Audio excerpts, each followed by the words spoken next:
तो आपकी investing journey 1992 में शुरू हुई थी when Harshad Mehta scam had yes happened. Yes आपने पैसा खोया था तभी? खोना नहीं कहते, इसको डूबना कहते हैं। 25% ऑफ नेशनल सेविंग्स तब मार्केट में इन्वेस्ट हुआ था। That was Harshad Mehta's time. आज भी 10-12% ज्यादा नहीं होता है। वैसे स्टॉक्स भी जो डिविडेंड 15%। वो छोड़िए, एक स्टॉक का तो बहुत ज्यादा है, बहुत ही ज्यादा है, 27%। 27% dividend yield. So mutual funds में अगर इन्वेस्ट हाँ। करना है, कैसे डिसाइड करना है मेरे लिए कि कौन सा बेस्ट म्यूचुअल फंड मेरे लिए? मैं हमेशा देखता हूँ कौन से फंड ने मंदी में अच्छा किया है, कौन से फंड के ऊपर लोगों ने मंदी में भरोसा दिखाया है, कौन सा फंड हाउस है जिसको कि मंदी में भी लोग पैसा दे रहे हैं। Do you recommend people to invest in gold today at present in 2026? अगर आप मेरे से पूछेंगे करें या नहीं करें तो मैं कहूँगा तो 1994 के बाद आपने क्या गलतियां नहीं की और कैसे फिर इन्वेस्टिंग जर्नी हुई आपकी? Larsen and Toubro, Grasim, Reliance, ये जो बड़े स्टॉक्स हुआ करते थे सब मैंने खरीद लिए। आप जानते हैं भाव क्या थे? 48।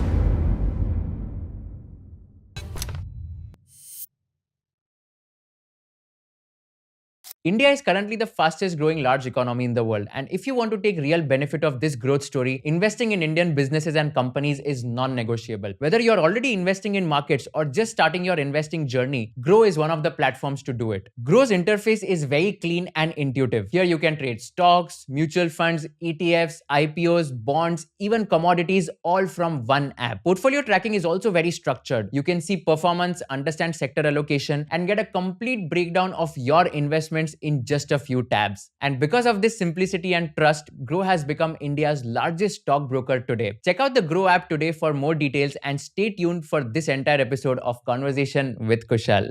तो सर, अभी आप कितने दिन मुंबई में रहोगे और क्या प्लान्स है? अभी मुंबई में क्या एक्सप्लोर करोगे आप? 4 दिन हूँ मुंबई में और मुंबई के इन्वेस्टर से मुलाकात है। आई मे बी 5-6 इवेंट्स करूँगा और इन सभी इवेंट्स में आप जानते हैं अभी मुद्दा क्या है, बाजार क्या होगा, क्या बाजार क्रैश होगा, क्या बाजार और नीचे जाएगा, क्या हमें इस वक्त निकल जाना चाहिए और एक बार निकल जाए बाद में आ जाना चाहिए। यही सवाल हैं जो कभी खत्म नहीं होते हैं कुशल जी, है ना? तो आपने टोटल कितने लोगों को पढ़ाया आज तक when you do these seminars and कितने हाँ, सेमिनार्स किए मैं होंगे रिकॉर्ड आपने? रखता हूँ नॉर्मली। मैंने 5,000 से ज़्यादा, I think I am crossing 5100 now. इतने मैंने सेमिनार्स फिजिकल इवेंट्स मैंने किए हैं। 1500 इवेंट्स? या वाओ, ओके। 5100, 5,000 से ज़्यादा। बहुत सालों से ये काम कर रहा हूँ मैं और नॉर्मली मेरे इवेंट्स में कम से कम 200-250 लोग रहते हैं और बहुत से इवेंट्स ऐसे किए हैं जहाँ एक इवेंट तो ऐसा था जहाँ 5,000 लोग थे। तो 500 से 700 लोग होना तो आम बात है। तो अभी तक मैं 10 लाख लोगों से ज़्यादा रूबरू हो चुका हूँ। क्या बात है! या तो 10 लाख लोगों को आपने सिखाया अबाउट इन्वेस्टिंग। और मैंने रिकॉर्ड रखा है 261 शहरों में हिंदुस्तान के, वाओ! 261 सिटीज़। तो आपकी इन्वेस्टिंग जर्नी 1992 में शुरू हुई थी when Harshad Mehta scam had happened. Yes yes तो यस। क्या एग्जैक्टली हुआ था एंड आपने पैसा खोया था तभी? पैसा खोया था मतलब खोना नहीं कहते, इसको डूबना कहते हैं। मैं तो एक छोटे टाउन से आया था, बहुत स्मॉल टाउन से आया था, बड़े सपने थे और अचानक जब मैं आया और मेरे को ऐसी जगह नौकरी लगी जो कि उस वक़्त बिग बुल माना जाता था। UTI was the big bull of 1992। बाज़ार शुरू कैसे होता था कि आज यूटीआई क्या कर रहा है और एक यूटीआई का इश्यू आया था जब तब आईपीओ बोला करते थे, एनएफओ नहीं बोला करते थे और उसका नाम मास्टर प्लस था और ₹10 के एनएवी पे वो आया था और दिसंबर में शायद आया था और मार्च आते-आते मार्च 1992 में, दिसंबर 91 में आया था ₹10 का और मार्च 1991 में कुशल उसका भाव था बाज़ार में ₹70। आप जानते हैं उसका फ़र्क क्या हुआ? उसका इम्पैक्ट क्या आया? मई में एक दूसरा इश्यू यूटीआई लेके आया जिसका नाम था master gain. 47 lakh applications, 5,000 crore से ज़्यादा when India's economy was less than 10 lakh crores nominal GDP। आप यकीन नहीं करेंगे जो मैं कहने जा रहा हूँ, 25% ऑफ नेशनल सेविंग्स तब मार्केट में इन्वेस्ट हुआ था। That was Harshad Mehta's time. आज भी 10-12% ज़्यादा नहीं होता है। मैं 1992 की बात कर रहा हूँ। ना सोशल मीडिया था, ना हर घर में टीवी था, ना अवेयरनेस थी, ना डिजिटली लोग अवेयर थे, कनेक्शंस थे, ना हर जगह स्टॉक मार्केट होता था। आपको ब्रोकर्स के ज़रिए इन्वेस्टमेंट करना होता था। ऐसे समय में 50 लाख एप्लीकेशन और 5,000 करोड़ से ज़्यादा रुपया जमा होना 1 महीने में बड़ी बात थी। तो मेरी शुरुआत तो वहाँ से हुई थी। और मैं इतना कॉन्फिडेंट, सबसे बड़ा जो इन्वेस्टिंग में मैंने देखा है ना, ये ओवर कॉन्फिडेंस होता है। और इतना ओवर कॉन्फिडेंट मैं था, अरे मैं तो रिसर्च में काम करता हूँ, यूटीआई में काम करता हूँ, सब समझता हूँ। मैंने म्यूचुअल फंड्स में इन्वेस्ट ना करके, तब हम इसको यूनिट ट्रस्ट बोलते थे। म्यूचुअल फंड्स में इन्वेस्ट ना करके मैंने सीधे स्टॉक्स में खरीदा। आप जानते हैं जिस कंपनी को मैंने खरीदा, नाम लेना नहीं चाहता, वो दुनिया में ही नहीं है। तो मेरा पूरा रुपया साफ हो गया। कितने रुपए आपने हालाँकि, डाले थे? और इंटरेस्टिंग चीज़ आपको बताऊँ, मैंने सारी चीज़ें देख के खरीदा था। पी वैल्यूएशन क्या है, रेवेन्यू ग्रोथ क्या है, प्रॉफिट ग्रोथ्स कैसी हैं, ये जिसको आप बोलते हैं ना आरओई क्या है, आरओसी क्या है, ये सारी चीज़ें देख के खरीदा। फिर भी वो नहीं जमा। कितना लॉस हुआ था आपका तभी? और नहीं, आंकड़ों में पूछेंगे तो आप कहेंगे ये तो बहुत छोटा लॉस है, पर मेरी तनख्वाह ₹5,300 होती थी और मैंने 8,000 या ₹9,000 डाला था, सब गायब हो ओह! गया। तो अगर मुंबई में मैं आया हूँ, 5,000 में से 2,500-3,000 तो खर्च हो जाता है ना, तो ₹2,000 मतलब मेरे 4 महीने की सेविंग्स गायब, राइट? ये तो एक इन्वेस्टमेंट की बात कर रहा हूँ। ऐसा कोई इन्वेस्टमेंट नहीं है जिसने मुझे कमा के दिया। तो बहुत सी गलतियाँ 92 में की, 94 में दोबारा गलतियाँ की, 96 में एक बात समझ में आ गई, जो ये गलती एक बार कर दी दोबारा नहीं करनी है। बस ये सीखना बहुत ज़रूरी है कौशल। ज़रूरी ये नहीं है कि आपसे गलती ना हो, ज़रूरी ये है कि जो एक बार गलती कर दी, दोबारा ना हो। नई गलतियाँ आप कर सकते हैं। ये छोटा-सा काम अगर आपने इन्वेस्टिंग जर्नी में कर दिया ना, फिर आप पीछे मुड़ के नहीं देखेंगे। तो 1994 के बाद आपने क्या गलतियाँ नहीं की और कैसे फिर इन्वेस्टिंग जर्नी हुई आपकी? बहुत आसान है ये कहना, 1992 में जब मुझे नुकसान हो गया तो डर गया। डर गया तो गंगा जल हाथ में ले लिया कि यहाँ दोबारा अब यहाँ इन्वेस्ट करूँगा ही नहीं, स्टॉक्स दोबारा नहीं खरीदूँगा। और मेरा पैसा तब, मेरा ओवरसीज़ बैंक अकाउंट, मेरा ये इंडियन ओवरसीज़ बैंक करके हुआ करता था, उसमें मेरा अकाउंट था। वहाँ उस अकाउंट में, सेविंग बैंक अकाउंट में मेरा पैसा जमा होता रहा। फिर एक इंटरेस्टिंग घटना घटी कौशल। ये बाज़ार ना 44-4500 के आस-पास सेंसेक्स था, तब निफ्टी था ही नहीं, है ना? गिर कर 2500, जहाँ तक मुझे याद है, 2500-2600 के आस-पास 50-60% बाज़ार गिर गया। 94 में यकायक अचानक बढ़ने लगा, और बढ़ा तो ऐसा बढ़ा कि वापस अंदर मन हिलोरे लेने लगा, अरे यहाँ पैसा बनता है। और एक इश्यू आया मॉर्गन स्टैनली का, अगेन आईपीओ बोलते हैं, और मॉर्गन स्टैनली ने बोला कि हम इस आईपीओ को केवल 3 दिन तक ओपन रखेंगे। इतनी ज़बरदस्त डिमांड थी उसकी, मुझे लगा कि मुझे शायद नंबर नहीं आएगा। बैंक ऑफ बड़ौदा उसका मेन लीड मैनेजर था। मैंने जान-पहचान निकाली, लोग रात को लग गए थे बैंक के बाहर लाइन में। मैंने जान-पहचान निकाली और 94 में उस जितना पैसा मेरा सेविंग बैंक में इकट्ठा हुआ था, सारा पैसा उसमें डाल दिया। मज़ेदार बात सुनेंगे? मेरा पैसा डालना था कि बाज़ार उसके बाद गिरने लग गया। मैंने क्या देखा है कुशल, कि जब तक आप स्टॉक नहीं खरीदेंगे उसके भाव बढ़ते हैं। उसके भाव तभी गिरते हैं जब आप खरीद लेते हैं। ये 95% लोगों के साथ होता है। ये मेरे साथ भी हुआ। लेकिन, लेकिन 3 बार कहूँगा, मैंने कसम खाई थी कि दोबारा गलती नहीं करूँगा। पिछली बार मैंने गलती क्या की थी, बाज़ार गिरने पर इन्वेस्टमेंट करना छोड़ दिया था। इस बार क्या किया, उसके बाद भी खरीदता रहा। ये 2 फ़र्क है। 94 के अंदर तो बैंक में रखता रहा। 92 की गिरावट के बाद बैंक में रखता रहा। 94 की गिरावट के बाद मैं बाज़ार में पैसा डालते रहा। ये बाज़ार हो सकता है वापस भी आगे बढ़ेगा। लेकिन इस बार बाज़ार लंबा चला और बाज़ार बढ़ा ही नहीं। बाज़ार गिरता रहा, गिरता रहा, गिरता रहा, उस पॉइंट पे वापस आया ही नहीं। तो इस बार भी मेरी स्ट्रैटेजी काम नहीं की। मेरा पैसा लगातार डाल रहा हूँ पर काम नहीं की। लेकिन मुझे थोड़ी बहुत तौखला आ गई थी, तो कुछ अच्छे इन्वेस्टमेंट्स भी मैंने कर दिए। फिर एक मौका आया मुझे 1998 में, 1998 या 99 की बात आपसे कह रहा हूँ। हमने सेकंड परमाणु एक्सप्लोजन किया पोखरण में, उससे अमेरिका बहुत नाराज़ हो गया। और जब अमेरिका नाराज़ हो गया, तो जब भी अमेरिका नाराज़ होता है तो उसके पास एक ही हथियार है, आप जानते हो हथियार क्या है? सैंक्शंस लगाना। और इंडिया पे सैंक्शंस लगा दिए। इंडिया तब एक बहुत बड़ा इकोनॉमिक कंट्री नहीं माना जाता था, हम एक छोटे देश थे।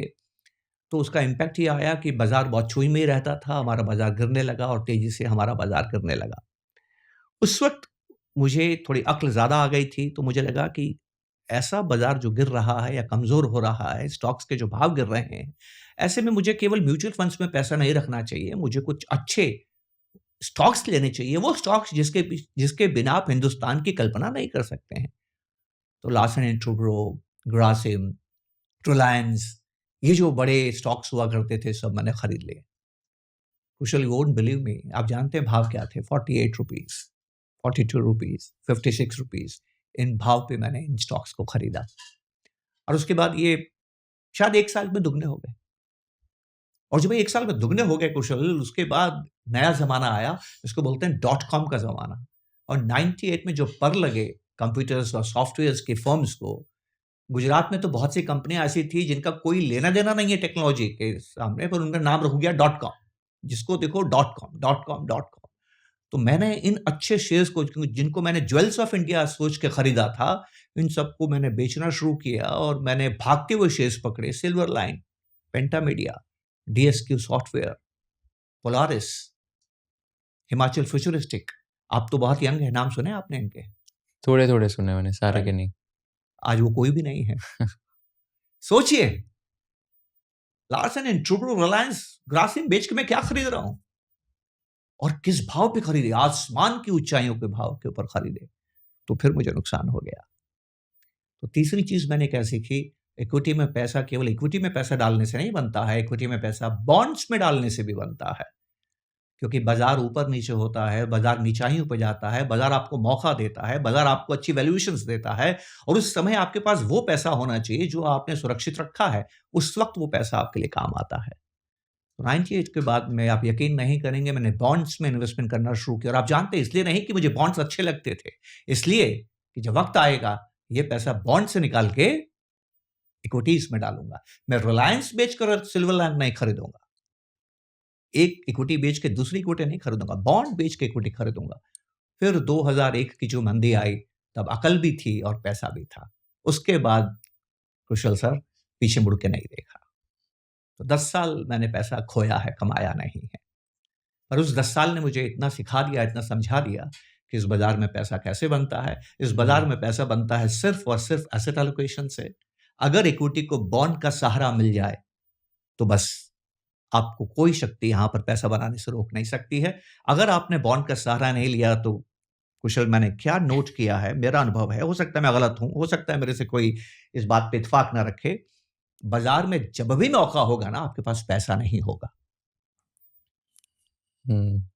ये आपको एंश्योर करना है कि जब बाजार आपको बेहतरीन मौका देता है, उस वक्त आपके पास में पैसा भी होना चाहिए। इसलिए एसेट एलोकेशन बहुत खूबसूरत चीज़ है। जिसने इसको ढंग से किया है ना, उसने पैसा बनाया है। कैसे ढंग से कर सकते हैं एसेट एलोकेशन को?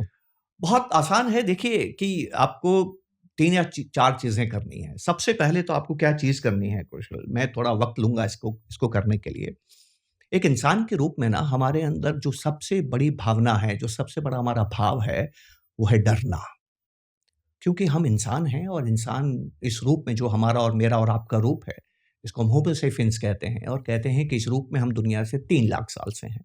3 लाख साल से हमारा कोई इसी जीन्स में, इसी तरह के डीएनए से हम ज़िंदा हैं। लेकिन खेती करना तो हमने केवल 10,000 साल पहले सीखा है। तो 2,90,000 साल पहले हम कहाँ रहते थे? जंगल में रहते थे। और जंगल में थ्राइवल नहीं होता है, जंगल में सर्वाइवल होता है।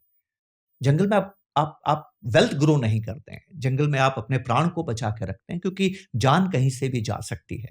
तो हमारा जो दिमाग है ना कुशल, ये इस दिमाग ने क्या तय किया है कि ज़िंदगी में सबसे इम्पोर्टेंट चीज़ है सर्वाइव करना, थ्राइव करना नहीं है। और पैसा जो है ना, ये प्राणों से प्यारा है। पैसा उतना ही प्यारा है जितना हमें अपने प्राण प्यारे हैं। आपने कभी सोचा ऐसा क्यों है? बहुत आसान है। देखिए, जब आप जंगल में रहते थे, हमारी वेल्थ क्या होती थी बताइए? अंदाज़ लगाइए क्या वेल्थ होती है जंगल में? जंगल में एक ही वेल्थ है जिसके लिए झगड़ा होता है। जब वेल्थ के लिए हमेशा झगड़ा होता है ना, तो जंगल में किस चीज़ को लेके झगड़ा होता है? खाना। हुँ। तो खाना ही आपकी वेल्थ है, राइट? अब खाना आपके घर में तो है नहीं। आप पेड़ पे बैठे हैं, आप गुफ़ा में बैठे हैं, कहीं आपने घर बनाया होगा गर्मी-सर्दी से बचने के लिए, वहाँ तो खाना है नहीं। आपको अपनी गुफ़ा से बाहर निकल के खाना ढूँढना है। लेकिन जैसे ही आप खाना ढूँढने निकलते हैं, जो आपकी वेल्थ है, जैसे ही आप खाना ढूँढने निकलते हैं, पता लगता है कि आप दूसरे का खाना बन गए। तो जंगल ने हमें क्या सिखाया? जिस वेल्थ के लिए मैं घर से निकला हूँ, उसमें मेरी जान भी जा सकती है। तो वो उतना ही इम्पोर्टेंट है जितनी आपकी जान इम्पोर्टेंट है। तो हम पैसे से उतना ही प्यार करते हैं जितने अपनी जान से प्यार करते हैं। तो जब बाज़ार गिरता है ना, आप अपनी इसी वेल्थ को कम होते हुए देखते हैं और आपका ब्रेन इसको कैसे पढ़ता है कि आपकी जान जा रही है। तो ब्रेन कहता है बचो, और जंगल में क्या सीखा है? बचने का मतलब है भागो। तो उस वक़्त हम बाज़ार में आना नहीं चाहते हैं, बाज़ार से जाना चाहते हैं, जबकि वही तो समय है जब बाजार में आपको आना चाहिए। तो कागज पे मोटे-मोटे अक्षरों पे आपको क्या लिखना है जब भी आप इक्विटी इन्वेस्टमेंट करने आते हैं, मुझे डरना नहीं है। आप डरे नहीं, तो आप यहाँ फना हुए नहीं। बाजार का एक संदेश हमेशा याद रखिए, बाजार ये कहता है कि अगर आपने मंदी में मेरा साथ दिया, तो तेजी में मैं आपका साथ दूँगा। हम क्या चाहते हैं कि मंदी में हमें साथ रहना ना पड़े। डरना बिल्कुल नहीं है। और आप कब नहीं डरते हैं? आप तब नहीं डरते हैं जब आप पैसे को एलोकेट करते हैं। किस तरह से एलोकेट करते हैं? कि एक सवाल मैं आपसे पूछूँगा, अमूमन मैं सवाल का जवाब सवाल पूछ के देता हूँ कुशल। क्या आप इस बात पे यकीन करते हैं कुशल कि बाज़ार कभी भी गिर सकता है? हाँ, कभी भी गिर सकता है। कभी भी गिर सकता है। हुँ। क्या आप इस बात पे यकीन करते हैं कि जो बाज़ार गिर जाता है, कुछ समय के बाद वापस उठ भी सकता है? Yes, correct. इस बात पे भी यकीन करते हैं। तो अगर आप इस बात पे यकीन करते हैं कि बाज़ार वापस उठ भी सकता है, तो आपको क्या करना है कि जब बाज़ार गिरे, उस वक़्त आपको बाज़ार से पैसा निकालने की ज़रूरत ना पड़े। ऐसा कब होगा? ऐसा तब होगा कि बाज़ार के गिरने के दौरान जो भी आपके खर्चे हैं, वो आप ऐसी जगह रखें जिसको बाज़ार प्रभावित नहीं करता है। इसको मैं एसेट एलोकेशन कहता हूँ। आम तौर पे लोग एसेट एलोकेशन का मतलब होता है थंब रूल, इतना पैसा इक्विटी में, इतना पैसा बॉन्ड में, इतना पैसा यहाँ पर। मेरे लिए अलग है। मेरे लिए है प्लानिंग ऑफ स्पेंडिंग। अगर आपको कोई खर्चा आपके पास जो भी पैसा आपने बचाया है, आप 2 तरह के खर्चे ज़िंदगी में करते हैं कुशल। एक आपका रेगुलर कैश फ्लो का खर्चा होता है, एक आपका सेविंग का खर्चा होता है, जो आपने पैसा सेव किया उसको आप खर्च करते हैं। तो इन्वेस्टमेंट की शुरुआत आपको ऐसे नहीं करनी है कि मुझे पैसा इन्वेस्ट कब करना है। इन्वेस्टमेंट की शुरुआत आपको कैसे करनी है कि जो पैसा मैं इन्वेस्ट करने जा रहा हूँ, मतलब सेविंग, वो सेविंग को मुझे वापस खर्च कब करना है। तो अगर आपने ₹100 की सेविंग की है और आपको ₹10 खर्च करना है अगले 6 महीने में, भगवान भी आके बोले कि मार्केट अच्छा है मत सुनिए, उस पैसे को लिक्विड फंड्स में रखिए। जो पैसा आपको 10-12 महीने में खर्च करना है, मान लीजिए ₹5 आपको 12 महीने में खर्च करना है, उसको आप शॉर्ट टर्म फंड्स में रखिए। जो पैसा डेढ़ 2 साल में खर्च करना है, उसको आप मीडियम टर्म फंड्स में रखिए। जो पैसा आपको 3 साल, 4 साल में खर्च करना है, लॉन्ग टर्म बॉन्ड फंड्स में रखिए। जो पैसा 5-6 साल में खर्च करना है, उसको आप हाइब्रिड फंड्स में रखिए। और जो पैसा आपको उसके बाद खर्च करना है, उसको आप प्योर डाइवर्सिफाइड इक्विटी फंड्स में रखिए। ऐसे में अगर बाजार बाजार 50% भी गिर गया, तो आपका मन शांत रहता है। आप जानते हैं क्यों शांत रहता है? क्योंकि अगले 2-3 साल जो भी मेरा खर्चा है, उस पे बाजार का इम्पैक्ट नहीं है। वो पैसा मैंने अलग से रखा है और मेरा ज्ञान, अनुभव मुझे ये कहता है तब तक बाजार वापस ऊपर आ जाएगा। और आप अपने डर पे विजय प्राप्त करते हैं। जो डर पे विजय प्राप्त करते हैं, वो सर्वाइव करते हैं। जो सर्वाइव करते हैं, वो लॉन्ग टर्म सफ़र तय करते हैं। जो लॉन्ग टर्म सफ़र तय करते हैं, उसको कंपाउंडिंग मिलती है। उसको कंपाउंडिंग मिलती है, उसी के 1 के 100 बनते हैं। पैसा बनाने का तरीका सिर्फ़ कंपाउंडिंग है। तो मोटा-मोटा अक्षरों में हमें क्या लिखना है, बाज़ार को एक संदेश देना है, बाज़ार तुम कुछ भी करो, मैं डरूँगा नहीं। जितना तुम गिरोगे, उतना साथ तुम्हारे रहूँगा। ये एक सिंपल सी चीज़ है। ये वादा आपको अपने आप से करना है। दुनिया की कोई ताकत इसमें आपकी मदद नहीं कर सकती है। तो मेरा ये मानना है कि इन्वेस्टमेंट आप तब तक नहीं कर सकते जब तक आप इस बात पे यकीन नहीं करते हैं कि मैं डरूँगा नहीं, क्योंकि हमारा मन डरता बहुत है। उसका जो इंस्टिंक्ट है वो सर्वाइवल है, उसका इंस्टिंक्ट थ्राइवल नहीं है। मेरे साथ क्या हुआ था कि जैसे कोविड में क्रैश हुआ था मार्केट में, तो तभी ऐसे लगा था कि अभी निफ्टी ऑल टाइम लो पे है, 23 राइट, मार्च 2020 को। And right. तभी इतना क्रैश हो गया था कि ऐसे लग रहा था कि अभी इसमें इन्वेस्ट ही नहीं करना चाहिए बिकॉज़ और नीचे जा सकता है मार्केट। तो मैंने गलती क्या कर दी थी कि मैंने लिक्विडेट कर दिए थे मेरे सारे पोर्टफोलियो एंड ऑल। मैंने सोचा कि अभी बहुत ज़्यादा ही क्रैश हो रहा है।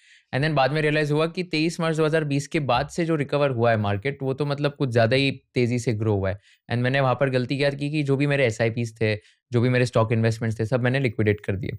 तो मेरे को ऐसे लगता है कि जो आप सही बोल रहे हो कि जैसे क्रैश हो गया तभी कोविड में, तो तभी मैं थोड़ा ऐसे डर गया था एंड मेरे को ऐसा लगा कि अभी मेरे को मार्केट में नहीं रहना चाहिए। मेरे को गोल्ड या सिल्वर या कुछ एकदम बेट लाइक सेफ बेट लेना चाहिए। तो ये मेरे साथ भी मतलब ऐसे गलतियाँ डरना होती नहीं थी। है, मैं फिर कहता हूँ डरना नहीं है। मैं चलिए एक एक्सपीरियंस बाँटूँ आपके साथ में, या बड़ा श्योर। खूबसूरत एक्सपीरियंस है। मेरी जो मैं इन्वेस्टर्स को डायरेक्टली एडवाइस नहीं करता हूँ बिकॉज़ मैं डिस्ट्रीब्यूटर नहीं हूँ। मैं किसी का पोर्टफोलियो मैनेज नहीं करता हूँ, लेकिन एक व्यक्ति है जिसका पोर्टफोलियो मैं मैनेज करता हूँ, वो मेरी वाइफ़ है। और आप समझ सकते हैं कि wife can be a toughest customer for you. तो वो गवर्नमेंट टीचर हैं और धीरे-धीरे प्रमोट होके अभी स्कूल की वाइस प्रिंसिपल हैं। तो हुआ क्या कि उनकी एसआईपी चलती है, सब कुछ चलता है और वो एक अच्छी इन्वेस्टर हैं। धीरे-धीरे उनको कुछ बातें समझ में आईं और वो मेरी बात मानने लगी। पर जब कोविड में लॉकडाउन हुआ ना, तो वो खबरें वो भी सुनती थीं और उनके मन में ये बात घर कर गई कि लॉकडाउन का मतलब है बिज़नेस नहीं होगा और बिज़नेस नहीं होगा, दुकानें बंद रहेंगी, कारखाने बंद रहेंगे और ये बाज़ार धड़ाधड़ गिर 7 दिन में 30% बाज़ार गिर गया था, अगर आपको याद हो। तो मेरी वाइफ़ बहुत घबराईं, उनको लगा कि अब तो ये तबाही है। उन्होंने पहली बार मेरे से कहा कि मेरे फंड्स का बैलेंस बताइए क्या है? उस वक़्त उनका फंड का बैलेंस करीब-करीब 1 करोड़ 1 लाख या 2 लाख के आस-पास उनके फ़ोलियो का बैलेंस था। हुआ क्या कि वो बैलेंस गिर के, क्योंकि उसमें स्मॉल कैप, मिड कैप भी ज़्यादा थे, तो निफ्टी 38% गिरा है, तो ये थोड़े ज़्यादा गिरे थे। उनका बैलेंस 60, 65, 62 लैक्स के आस-पास आ गया। अब माय जो गॉड! व्यक्ति, आपने 99 का फेर तो सुना होगा ना?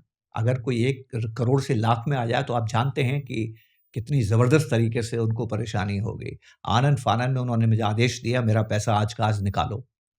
मेरी किस्मत अच्छी थी कि वो फ्राइडे का दिन था। मैंने कहा, हाँ, आपका पैसा मैं निकाल देता हूँ, पर 2 दिनों में तो अब नहीं निकल सकता है, मंडे को ही हम कुछ कर सकते हैं। सैटरडे निकल गया, संडे को मैं उनके साथ बैठा था और मैं उनसे बात किया, "एक बात बताइए, क्या आप चाहती हैं कि जो पैसा आपने खोया है वापस आपको मिले?" तो कहती हैं, "कैसी बेवकूफ़ी की बातें करते हो, कौन नहीं चाहता है जो पैसा उसने खोया उसको वापस मिले?" मैंने कहा, "फिर एक बात बताओ, आप एक शादी में गई हैं और वहाँ पर 2 मंडप है। मंडप ए में एक शादी हो रही है, मंडप बी में एक शादी हो रही है। आप मंडप ए वाले हॉल में गई हैं, मंडप बी वाले हॉल में नहीं गई हैं, क्योंकि वहाँ आप इनवाइटेड नहीं हैं, आप मंडप ए वाले हॉल में गई हैं। और आप शादी अटेंड करके रात को वापस घर आती हैं, घर आती आपको याद आता है कि आप बटुआ भूल गई, आपका बटुआ खो गया। अब आप वापस बटुआ लेने रश करेंगी, भाग के वापस वहाँ जाएँगी।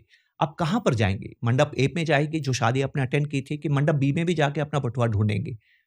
तो कहती हैं कि अजीब नाहक बात करते हो। ज़ाहिर है कि जहाँ गई हूँ, वहीं मेरा बटुआ मिलेगा। तो मैंने कहा 61 के वापस करोड़ बनाने हैं ना, तो यहीं बनेंगे। जहाँ आप जाना चाहती हो, वहाँ नहीं बनेंगे। आप समझ रहे हैं मेरी बात को? वाओ! क्या क्या बढ़िया एनालॉजी है। तो मुझे उनको समझाने की ज़रूरत नहीं, उनको बात समझ में आ गई कि हाँ, जो खोया है मिलेगा वापस यहीं। तो वो शांत हो गई और मंडे को उन्होंने ज़िद नहीं की, मेरा पैसा निकालो। 2-3 दिन निकल गए कुशल। 2-3 दिन के बाद मैंने उनसे दोबारा पूछा, "एक बात बताओ, ये तुम्हारा पैसा जो 100 का 60 हो गया है, 60 का वापस 100 होगा तो तुम्हें क्या मिलेगा?" तो कहती है, "कुछ नहीं मिलेगा, जो मेरा पैसा कम हुआ है वही वापस मेरा पैसा बढ़ेगा। तो तुमने कुछ फ़ायदा नहीं कमाया।" तो मैंने उनसे कहा, "चलो, अब तुम मान गई हो कि ये 60 से 100 यहीं पर होगा, ये तुम मान गई हो। अब अगर तुम फ़ायदा चाहती हो तो मेरी बात सुनो, लॉकडाउन है, खर्चे तुम्हारे सारे खत्म हो गए, तनख्वाह ऐसी की ऐसी आ रही है, बोर्ड में पैसा रखा हुआ है और कुछ पैसा आपकी तनख्वाहें आती भी रहेंगी। ये सारा पैसा अगर आप ये डालोगी, ये आपको कमा के देगा। वहाँ पर आप रिकवर करोगी, ये आपको कमा के देगा।" मुझे यकीन नहीं था, पर उन्होंने ये बात भी मान ली और उन्होंने वो पैसा भी ट्रांसफ़र करना शुरू कर दिया। उसके बाद जो बाज़ार भागा है ना, जो बाज़ार भागा है, मैंने कैलकुलेशन किया था कि वो 20-21 साल के अपने सफ़र में फाइनेंशियली फ्री हो जाएँगी। कुशल वो 17 साल में फाइनेंशियली फ्री हो गईं। मतलब कॉर्पस क्या से जो आपको रिटर्न मिलेगा, वो आपकी पैसिव इनकम जो है, वो एक्टिव इनकम से ज़्यादा हो गई। Oh wow! तो इस क्या तरह से आपको बाज़ार मौका देता है। तो अभी जैसे बहुत सारे यंग लोग ये वीडियो देख रहे हैं 21-22 ईयर ओल्ड के। अभी इनको भी फाइनेंशियली फ्री होना है एंड इनको भी इनकी पैसिव इनकम चाहिए। It should be more than their expenses और more than their active income. So what is the pathway for these 21, 22 years old to go to that stage where they can also call themselves financially free और financially independent? मतलब कोई ऐसे stories आपको पता है या तो कोई ऐसे एग्जाम्पल जिनके थ्रू लोगों को भी पता चले कि हाँ मतलब जितने जल्दी इन्वेस्टिंग करोगे उतना बेटर होगा एंड उतने जल्दी फाइनेंशियली इंडिपेंडेंट बन सकते हो। राइट। ये एक बहुत इंटरेस्टिंग सवाल है और बहुत ज़रूरी सवाल है कौशल, पर इस सवाल की सबसे बड़ी चुनौती क्या है? इस सवाल में सबसे बड़ी परेशानी क्या है? परेशानी ये है कि कुछ चीज़ें हैं जिनका हमने एक्सप्लेन नहीं किया है, जिनकी हमने व्याख्या नहीं की है। जैसे वेल्दी होना। अब वेल्दी आप किसे कहेंगे? कौन वेल्दी है? जिसके पास 5 करोड़ है, जिसके पास 10 करोड़ है, किसके पास 50 करोड़ है, जिसके पास 100 करोड़ है। किसको आप वेल्दी कहेंगे? 100 करोड़ वाले से आप मिलेंगे, 100 करोड़ वाला अगर 1000 करोड़ वाले को देखेगा तो क्या सोचेगा? अरे यार, मैं तो इसका 10 गुना भी नहीं हूँ, he is 10 times of me. तो wealth is a relative concept. Wealthy का मतलब क्या होता है? वेल्दी का मतलब ये नहीं होता है कि आपके पास कितना पैसा है। वेल्दी का मतलब ये होता है कि आप अपनी ज़िंदगी कैसे निकालते हैं। आपकी ज़िंदगी में स्वर्ग है या आपकी ज़िंदगी पे धरती है। हमारे बड़े हमें कहते हैं कि जीवन में स्वर्ग का निर्माण कीजिए, स्वर्ग में सुख है और धरती पे दुःख है। धरती पे दुःख क्यों है? क्योंकि धरती पे जीने के लिए आपको काम करना पड़ता है और जब आप काम करते हैं तभी आपको पैसा मिलता है और जब आपको पैसा मिलता है तो आपकी ज़रूरतें पूरी होती हैं। जब आप काम करते हैं ना कौशल, उसमें एक दोष है। दोष क्या है? कि जिसका आप काम करते हैं वो आपको पैसा देता है। लेकिन जिसका आप काम कर रहे हैं उसके लिए आप सिर्फ़ काम नहीं कर रहे हैं। आप अपना समय उसको दे रहे हैं। मान लीजिए मैं टीचर हूँ, मैं आपको मैथ्स पढ़ाता हूँ। तो मैं आपको मैथ्स पढ़ाता हूँ तो मैं आपको 2 चीज़ें दे रहा हूँ। एक मेरी मैथ्स की समझ आपको दे रहा हूँ। मैं आपको सिखा रहा हूँ कि मैथ्स कैसे पढ़ते हैं, मैथ्स कैसे समझते हैं, मैथ्स क्या होती है। एक तो मैं आपको ये दे रहा हूँ। दूसरा जितनी देर पढ़ाऊँगा वो समय भी तो आपको दे रहा हूँ ना। तो आप स्वैप क्या करते हैं पैसा कमाने में? आप समय देते हैं और पैसा लेते हैं। कुशल तुरंत जवाब दीजिएगा, समय कीमती है कि पैसा कीमती है? समय। कितना इंटरेस्टिंग है ना? तो जो आदमी पैसा कमाता है वो फ्री नहीं होता है। फ्री वही होता है जो अपने समय का मालिक होता है। बात समझ रहे हैं आप? तो स्वर्ग स्वर्ग क्यों है? क्योंकि वहाँ पर आपने अपने धरती पर पुण्य कर्मों का इन्वेस्टमेंट किया है। उस इन्वेस्टमेंट की वजह से जैसे आप स्वर्ग में प्रवेश करते हैं ना, आपको टिकट्स मिलते हैं। वो टिकट्स क्या होते हैं? कामधेनु, कल्पतरु, अक्षय पात्र। उसका मतलब क्या होता है? जो आपको चाहिए उनसे मिलता है। तो ज़िंदगी में एक दिन आना चाहिए, जो आपकी ज़रूरतें हैं, वो पूरी कैसे होनी चाहिए? अपने आप पूरी होनी चाहिए। And that's called wealthy. आपको एक कागज़ पे लिखना है कि आपकी इच्छाएँ कैसी हैं और फिर आपको लिखना है उन इच्छाओं की फाइनेंशियल वैल्यू कितनी है। उस फाइनेंशियल वैल्यू को आप कैसे प्राप्त कर सकते हैं, उसके लिए कितना कॉर्पस चाहिए। वो कॉर्पस बनाना ही आपके लिए वेल्थ है। तो जो 3 लाख रुपया साल का कमा रहा है, उसकी वेल्थ 30-40 लाख में बन सकती है। वो 40 लाख में अपने आप को वेल्दी कह सकता है। जो आदमी महीने के लाख रुपए खर्च कर रहा है, वो 3 करोड़ कॉर्पस में फाइनेंशियली फ्री हो सकता है। जो व्यक्ति 24 लाख रुपए साल के खर्च कर रहा है, वो 6 करोड़ रुपए का कॉर्पस बना के अपने आप को वेल्दी कह सकता है। वेल्दी का मतलब ये नहीं है कि आपके पास कितना पैसा है। वेल्दी का मतलब ये है कि आप अपनी ज़िंदगी अपनी इच्छा से जीते हैं और जो आपकी ज़रूरतें हैं, वो अपने आप पूरी होती हैं। जितना अच्छा आप इसको डिफ़ाइन करेंगे, उतना जल्दी आप अपने टारगेट पे पहुँचेंगे। इसका क्या मतलब है कामधेनु, कल्पतरु, अक्षय पत्र? ये इनको एसेट्स बोलते हैं। ये एसेट्स हैं, इनको स्वर्ग में आपके पुण्य कर्मों की वजह से इनसे आप जो माँगते हैं ना, वो आपको देते हैं। इनफैक्ट आपको अक्षय पात्र ही बनाना है। जैसे कि मैंने जीवन में यही काम किया है। अक्षय पात्र का मतलब क्या होता है कि आपको मैंने जीवन में क्या किया है कि मेरे को कैसा जीवन जीना है। मान लीजिए मेरे को जीवन जीना है कि मेरे को ऐसा मेरा फ्लैट होना चाहिए, इस एरिया में मेरा फ्लैट होना चाहिए, मेरे पास ऐसी गाड़ी होनी चाहिए, मुझे इस ब्रांड के कपड़े पहनने हैं, मेरे बच्चे स्कूल में जाने हैं। अब ये सारी चीज़ें आपको मेंटेन करने के लिए आपको खर्चा करना पड़ेगा। तो मान लीजिए वो खर्चा आप कितना करते हैं? वो खर्चा आप करते हैं मान लीजिए साल का 10 लाख रुपया, एज़्यूम कीजिए। तो 10 लाख रुपया को आप एक खाते से आपको निकालना है और खाते से निकाल के आपको खर्च करना है।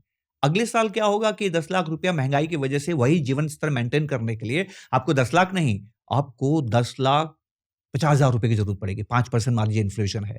तो अब आपको अगले साल कितना विथड्रॉ करना है? 10 लाख 50,000। तो वो जो कॉर्पस है ना, वो ग्रो इस रफ्तार से ज़्यादा करना चाहिए।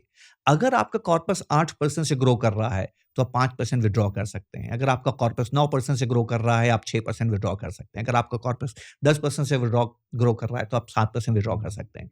इसको मैं अक्षय पात्र कहता हूँ। इनफैक्ट मेरी पत्नी ने यकीन नहीं किया था कि ऐसा हो सकता है। ज़िंदगी में जो मज़ा खर्चने में है ना, कुछ लोग किसी चीज़ में नहीं। पर खर्चा करते वक़्त याद रखो कि वो पैसा अपने आप बनने वाला हो। जिस दिन आप ज़िंदगी में कह देंगे कि I make my own money, उस दिन फिर आपकी ज़िंदगी में ठहराव नहीं है। दैट इज़ द लाइफ़ जहाँ आप स्वर्ग धरती पे उतार के लाते हैं। सो यू विल रिकमेंड कि जो भी ये लोग वीडियो देख रहे हैं कि खर्चा करना चाहिए उन्होंने उनके लाइफ में? ज़िंदगी खर्चा है कुशल। भगवान ने आपको ज़िंदगी में खर्च करने के लिए भेजा है। आई डोंट नो आपके जो ऑडियंस हैं दे आर गॉड बिलीवर्स और नॉट। लेकिन मेरा ये मानना है कि बहुत से लोग भगवान को मानते हैं। अगर आप ईश्वर को मानते हैं तो थोड़ा डरना चाहिए, मैं आपको बताता हूँ क्यों? कुशल आपसे पूछता हूँ कि जब आप पैसा कमाते हैं तो आपको कैसा लगता है बताइए? बहुत अच्छा लगता है क्यों अच्छा लगता है? क्योंकि मेरे पास एक तो ये कि बहुत money solves a lot of problem in my opinion. तो जो भी अलग-अलग चीज़ें अगर मुझे कुछ चाहिए लाइफ में तो पैसे से मिल सकती है। अगर मुझे कुछ लेट्स से करना है आगे जाके या फ्रीडम मिल जाता है मनी से तो I can just own my time with money ultimately. तो I become like owner of my time ultimately तो बहुत अच्छा लगता है। तो ये तो आपने क्रेडिट साइड बता दिया। हुँ, लाइफ डबल एंट्री होती है कि नहीं होती है? करेक्ट। है ना? ये तो आपने वो बताया जो आप पैसा कमा के हासिल करते हैं, तो हुँ, आपको मिला है, हुँ। पर पैसा कमाने से गया क्या बताइए? कुछ गया? कोई डेबिट है कि नहीं है पैसा कमाने में? मतलब मेरा एफर्ट गया बेसिकली। वो तो आप राज़ी-राज़ी गए, वो तो आप करेक्ट। राज़ी थे देने के लिए। हाँ। आपको कहीं कुछ कुछ लग रहा है इसका नेगेटिव साइड क्या है? इसका डेबिट साइड क्या है? और ये उनके लिए जो ईश्वर को मानते हैं। ध्यान से समझिएगा इसका डेबिट साइड क्या है। जैसे ही आपके खाते में पैसा क्रेडिट होता है, आपको चिंता करनी चाहिए। क्यों चिंता करनी चाहिए? और उनके लिए जो ईश्वर पे विश्वास करते हैं, मैं फिर कहता हूँ क्यों? क्योंकि जैसे ही धरती पर आपका खाता क्रेडिट हुआ, उसके दरबार में आपके खाते के सामने डेबिट लिख दिया उसने। वो क्या कहता है? वो ये कहता है कि मेरे एक दूसरे इंसान ने खर्चा करके इसके जीवन में खुशियाँ लाया है। जो पैसा आपके खाते में आया है ना कुशल, वो पहले किसी के खाते से निकला है। निकला है कि हवा से आया है? निकला है। निकला है। अब वो इंतज़ार कर रहा है कि आपके खाते से पैसा निकले, तीसरे के खाते में कब जाएगा कि उसके जीवन में भी खुशियाँ आएगी। क्योंकि आपके खाते में आके आप खुश हुए ना, वो चाहता है कि आप दूसरे को खुश करें। अंत में आपको पैसा खर्च करना है। जब आप जीवन में आए थे, आपके पास राइट हैंड था, आपके पास लेफ्ट हैंड था। किस हाथ में पैसा था? नहीं था ना? दोनों हाथ में नहीं था। Trial was balanced. हुँ। जब आप ज़िंदगी छोड़ के जाएँगे, trial should be balanced. Economics भी यही कहती है। सेविंग्स का मतलब होता है डिफर्ड स्पेंडिंग। हर पैसा जो आपने कमाया है, एक दिन आपके हाथ से छूटेगा। वो हमेशा के लिए आपके साथ में नहीं है। तो जितने भी आपके यंगस्टर्स हैं, उनको मैं एक मैसेज देना चाहता हूँ। What is saving? Saving is planning of spending. कितनी खूबसूरत बात है ना? You don't save money to save money. You Yeah. save money to spend money so that you can spend in life. You spend your life. You don't save your life.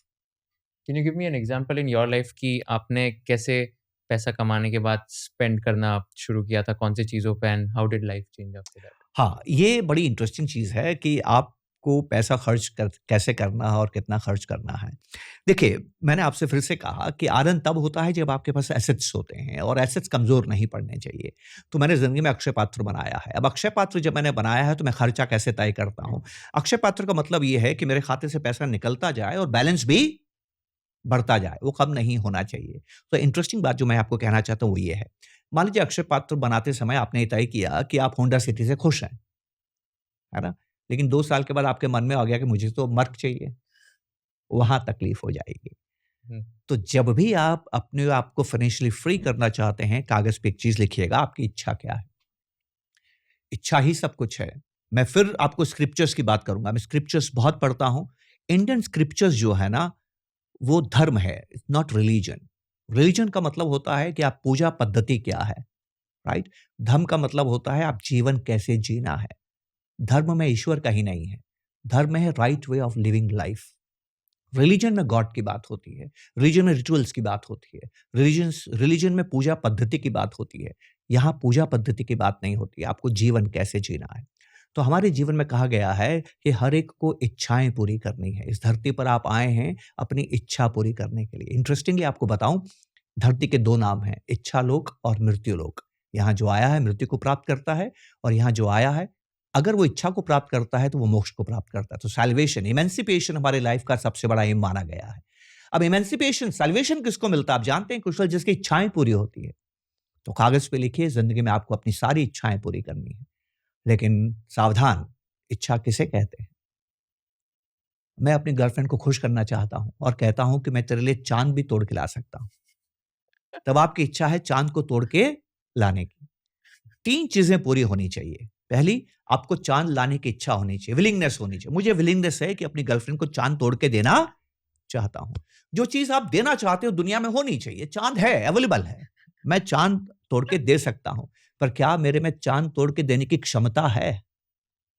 Capability, ability and availability, जब तीनों चीजें मिलती है ना, उसको इच्छा कहते हैं। आपकी इच्छा ऐसे नहीं होनी चाहिए कि मैं पीएम बन जाऊं, आप में वो क्षमता भी होनी चाहिए। तो इन्वेस्टिंग में और सेविंग्स में आपको जो सबसे बड़ी चीज पहचाननी है कि आपकी क्षमता क्या है, और क्षमता नहीं है तो पहले क्षमता बढ़ाने पे काम कीजिए, फिर आपकी इच्छा होगी। Demand, what is demand? Demand is willingness, availability and capability, तब जाके इच्छा बनती है। तो मैं जानता हूं मेरी क्षमताएं क्या हैं, मैं जानता हूं मेरी इच्छाएं क्या हैं, तो मैंने अपनी इच्छाओं को धीरे धीरे बड़ा भी किया है, अपनी क्षमता को बढ़ा के।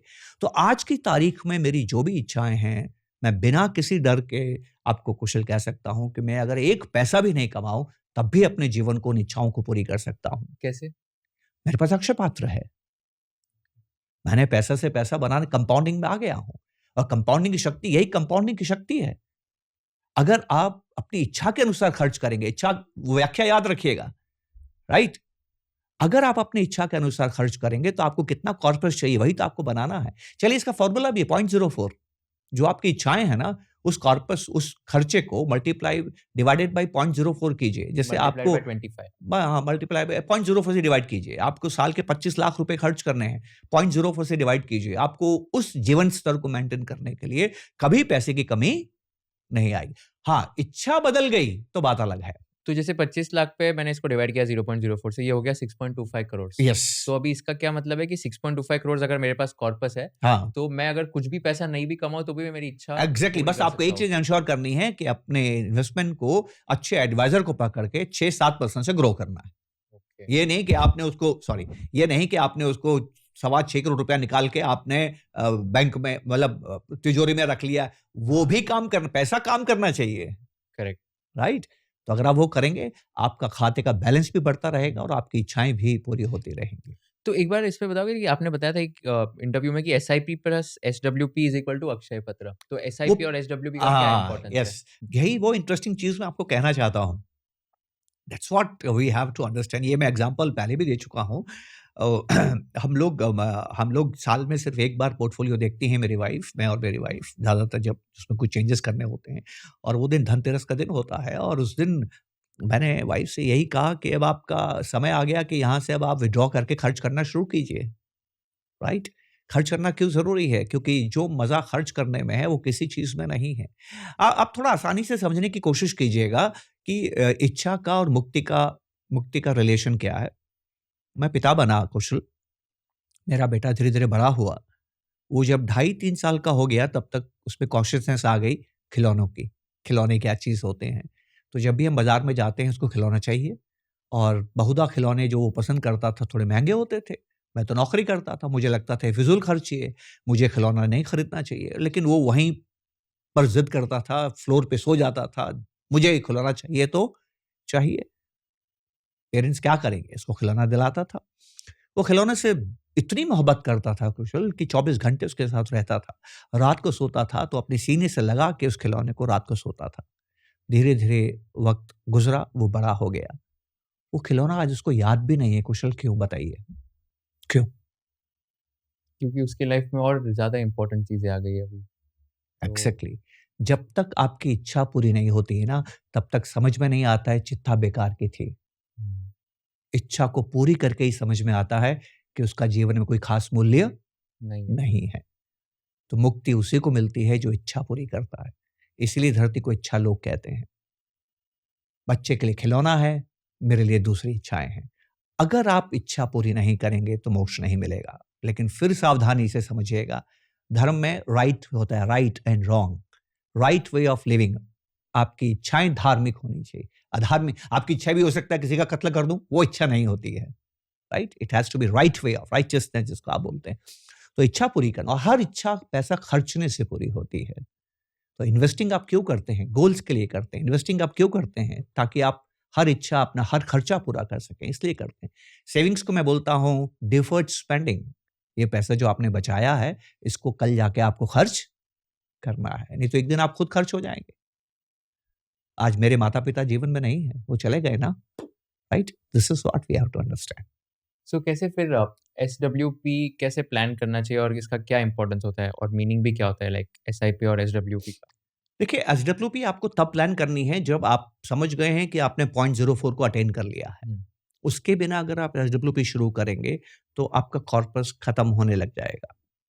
आपको कॉर्पस को इतना बड़ा बनाना है कि वहाँ से कॉर्पस बढ़ने के चांसेस ज़्यादा हो, उसके खत्म होने के चांसेस नहीं हो। क्योंकि मार्केट ऊपर-नीचे होता है, मार्केट के अंदर कभी आपको खर्चा ज़्यादा करना पड़ता है, तो वो एक गैप आपको लेके चलना है। आपको ऐसा नहीं करना है कि बिना सफिशिएंट कॉर्पस बनाए आपको एसडब्ल्यूपी शुरू करनी है। अगर आपने ऐसा कर दिया तो और आपकी किस्मत खराब रही और 3-4 साल बाज़ार ने अच्छा नहीं किया, तो आप अपने प्रिंसिपल को इस्तेमाल करना शुरू कर देंगे और वो एक बहुत खतरनाक स्थिति हो जाएगी, जो वेस्ट में, यूरोप में, अमेरिका में बहुत से लोगों ने की है। मैं आपको एनबीए की स्टडी बताता हूँ। एनबीए की स्टडी थी जो बास्केटबॉल एसोसिएशन है, फुटबॉल प्लेयर्स हैं, अमेरिका के बास्केटबॉल प्लेयर्स हैं, उनका 10, 12, 15 साल का करियर होता है और करोड़ों डॉलर्स कमाते हैं। आप जानते हैं विथिन 12 इयर्स 25-27% लोग बैंकरप्ट हो जाते हैं, जबकि ज़िंदगी में करोड़ों कमाए हैं। बताइए क्यों? 25% लोग बैंक एनपीएस में। क्यों? बैंक पैसा खत्म, क्या क्योंकि reason उनका कैरियर तो 10-15 साल ही है ना, जिंदगी तो 80 साल है। करोड़ों कमाए तो क्या हुआ? उन्होंने सही तरह से पोर्टफोलियो नहीं बनाया, सही तरह से एसडब्ल्यूपी नहीं की, अक्षय पात्र का निर्माण नहीं किया, तो पैसा आपके पास कितना बड़ा है वो इंपॉर्टेंट नहीं है। आप इसको कैसे इस्तेमाल करते हैं वो इंपॉर्टेंट है। चलिए एक न्यूमेरिकल बात पूछता हूं आपसे। एक आदमी 50,000 रुपया महीना कमाता है, 15,000 रुपया बचाता है। एक आदमी 2 लाख रुपया महीना कमाता है, 20,000 रुपया बचाता है। 30 साल के बाद वेल्थ किसके पास ज्यादा होगी? पहले वाले आदमी के पास? उसने तो 15,000 बचाए हैं। वो 30 सालों तक 15,000 रुपए बचाएगा। 30 साल मतलब कितने हो गए आपके? 300 महीने हो गए। 300 महीने तक वो 15,000 रुपया बचाएगा और दूसरा आदमी 20,000 रुपए 300 महीने तक बचाएगा। तो पैसा वेल्थ किसके पास मतलब ज्यादा होगी? एब्सोल्यूट टर्म में तो सेकंड वाले के पास होगी, 20,000 उसने इन्वेस्ट किया इन्वेस्ट इसीलिए। किया है। बट बिकॉज़ इसने 2 लाख में से 20,000 डाला है और उसने 50,000 में से 15,000 डाला है। तो फर्स्ट वाले के पास मतलब ज़्यादा ये होगा like in the sense because उसने परसेंटेज में सेव ज़्यादा किया है, इन्वेस्ट ज़्यादा किया है। तो वो ज़्यादा मतलब नहीं, वेल्दी बची वेल्थ जैसे किसके उसकी पास ज्यादा सैलरी। होगी? वेल्थ किसके पास एब्सोल्यूट ज्यादा? अमाउंट में तो सेकंड वाले के पास। जो 20,000 रुपए बचा हाँ, रहा है, हाँ, उसी करेक्ट। के पास वेल्थ ज्यादा होगी, हाँ। लेकिन ये आदमी दुखी रहेगा। क्यों दुखी रहेगा? क्योंकि जब रिटायर होगा तो इसकी इच्छाएं 2 लाख वाली इच्छाएं हैं। आप समझ रहे हैं बात? उस 2 लाख की इच्छा को ये कॉर्पस पूरी नहीं कर पाएगा। इसको अपना ड्रास्टिक टोन डाउन करना पड़ेगा स्टैंडर्ड ऑफ लिविंग को। इसको बहुत गरीबी में रहना पड़ेगा। देखो जो दूसरा आदमी है, इसकी इच्छाएं 50,000 रुपए से ग्रो कर रही हैं, लेकिन ये 15,000 रुपया बचा रहा है। उसका कॉर्पस इसकी बढ़ी हुई इच्छाओं को भी पूरी कर सकता है। तो वेल्दी कौन हुआ? जो अपनी इच्छाएं पूरी कर पाता है। This is what we have to understand. So मैं फिर कहता हूं wealth is a relative concept. हमें ये बात समझनी है। तो एसडब्ल्यूपी आपको तभी शुरू करनी है जब आपके पास कॉर्पस सफिशिएंट हो जो कि अक्षय पात्र बन जाए। तो कितना विथड्रॉ कर सकते हैं, कितना परसेंटेज और वो मेरे को कितने साल तक सस्टेन हो सकता हाँ, है? वो जैसे मैंने आपको अभी पहले बताया था, ये सस्टेन हमेशा रहेगा फॉरएवर। फॉरएवर। अगर आप एक बाल्टी है, इस बाल्टी में आप 1 लीटर पानी 1 घंटे में 1 लीटर पानी गिर रहा है और आप उसमें से 750 0.750 लीटर या आधा लीटर आप पानी निकाल रहे हैं, उस बाल्टी में हमेशा पानी रहेगा। क्योंकि आने वाला पानी निकलने वाले पानी से ज़्यादा है। ज़्यादा है। तो आपका जो खर्चा है ना, वो 0.04 होना चाहिए और जो आपकी इनकम है वो 0.06, 0.07, 0.08 होनी चाहिए। ये अगर आपने एंश्योर कर दी, जो आसानी से हो सकता है, विद कंपाउंडिंग आसानी से आप ये कर सकते हैं और आपकी एसडब्ल्यूपी पूरी उम्र चलेगी और आप बच्चों के लिए फॉर्च्यून भी छोड़ के जाएँगे। राइट? और एसडब्ल्यूपी क्यों करनी है? क्योंकि इसको बोलते हैं पूर्णता। अगर शुरुआत है तो अंत है, आदि है तो अंत है ना? Every beginning has an and. आपके जीवन में भी है। तो SIP is accumulation and SWP is distribution. दोनों आपको करनी है।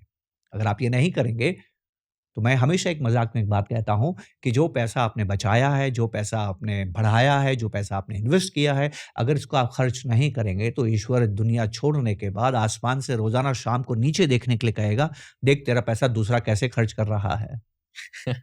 कैसा लगेगा कुशल? बहुत चोट होगी। तो इसमें अभी एक बात बताओ, सो म्यूचुअल फंड्स में अगर एसआईपी करनी है, इन्वेस्ट हाँ। करना है, हुँ। तो कैसे डिसाइड करना है मेरे लिए कि कौन-सा बेस्ट म्यूचुअल फंड मेरे लिए? क्योंकि आपके प्रीवियस सेमिनार्स में ऐसे बताया कि there is no best fund as such. Yes. तो हाउ टू डिसाइड कि ओके मैं कौन से फंड में डालूँ पैसा? देखिए, सबसे पहले तो मैं आपको बताऊँ कि बेस्ट फंड हो ही नहीं सकता है क्योंकि मैंने अपने 30 साल के करियर में ऐसा कभी नहीं देखा कि 30 साल तक हर साल कोई फंड हमेशा आगे रहे। ये हो ही नहीं सकता है, नंबर 1। हम ये भी नहीं कह सकते कि कल का हीरो हीरालाल कौन होगा, हम ये भी नहीं कह सकते हैं। मेरा ये मानना है, मैं इस प्रश्न को एक दूसरे तरीके से आपके सामने रखता हूँ, कुशल। 2 फ़ौजें लड़ रही हैं और दोनों फ़ौजों के पास एक जैसे हथियार हैं। दोनों फ़ौजों के पास एक जैसी ट्रेनिंग है। एक फ़ौज के पास लिमिटेड असला है, लिमिटेड एमुनिशंस है, लिमिटेड गोलियाँ हैं। एक फ़ौज के पास अनलिमिटेड सप्लाई ऑफ गोलियाँ हैं। किसके चांसेस हैं कि फ़ौज वो लड़ाई जीत जाएगी? हुँ, प्रोबेबिलिटी किसकी ज़्यादा है? अनलिमिटेड वाले की। क्यों? उसके पास तो अनलिमिटेड है ना, कितना भी यूज़ एग्ज़ैक्टली। कर सकता है।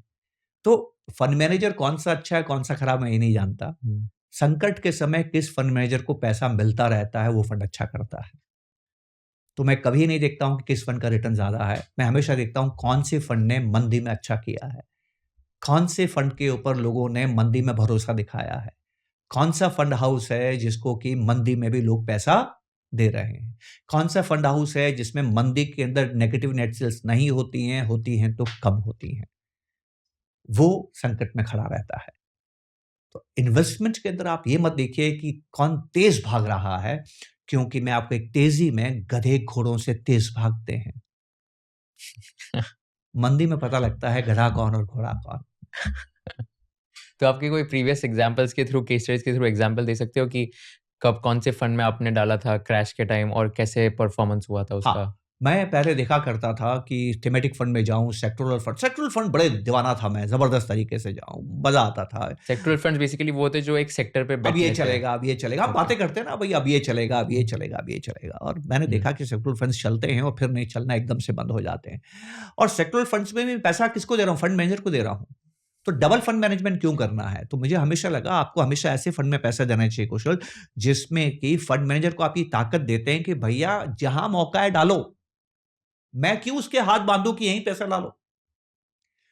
फंड में क्या होता है कुशल, हर फंड के अंदर एक ऑब्जेक्टिव होता है और पहले से वो बताता है कि मैं कहाँ इन्वेस्ट कर सकता हूँ। तो अगर आपने हाथ बाँध दिए, तो फंड मैनेजर कुछ नहीं कर सकता। आप जानते हैं म्यूचुअल फंड्स की सबसे खराब बात क्या है?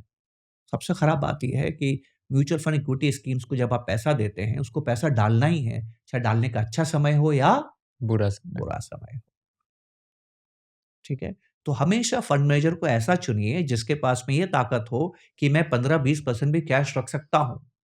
80% इक्विटी करूँगा, 75% इक्विटी करूँगा, मिड कैप भी ले सकता हूँ, स्मॉल कैप भी ले सकता हूँ, लार्ज कैप भी ले सकता हूँ, सेक्टर के अंदर भी ज़्यादा कर सकता हूँ। जब आप इस तरह से फंड को चुनते हैं, तब जाके आप बहुत अच्छी तरह से इन्वेस्ट कर पाते हैं। और सबसे बड़ी बात, जिस बात से मुझे बहुत दुःख होता था कि इसका कोई सॉल्यूशन हिंदुस्तान में नहीं मिल रहा था, थैंक्स टू सेबी, सेबी ने अभी कर दिया है।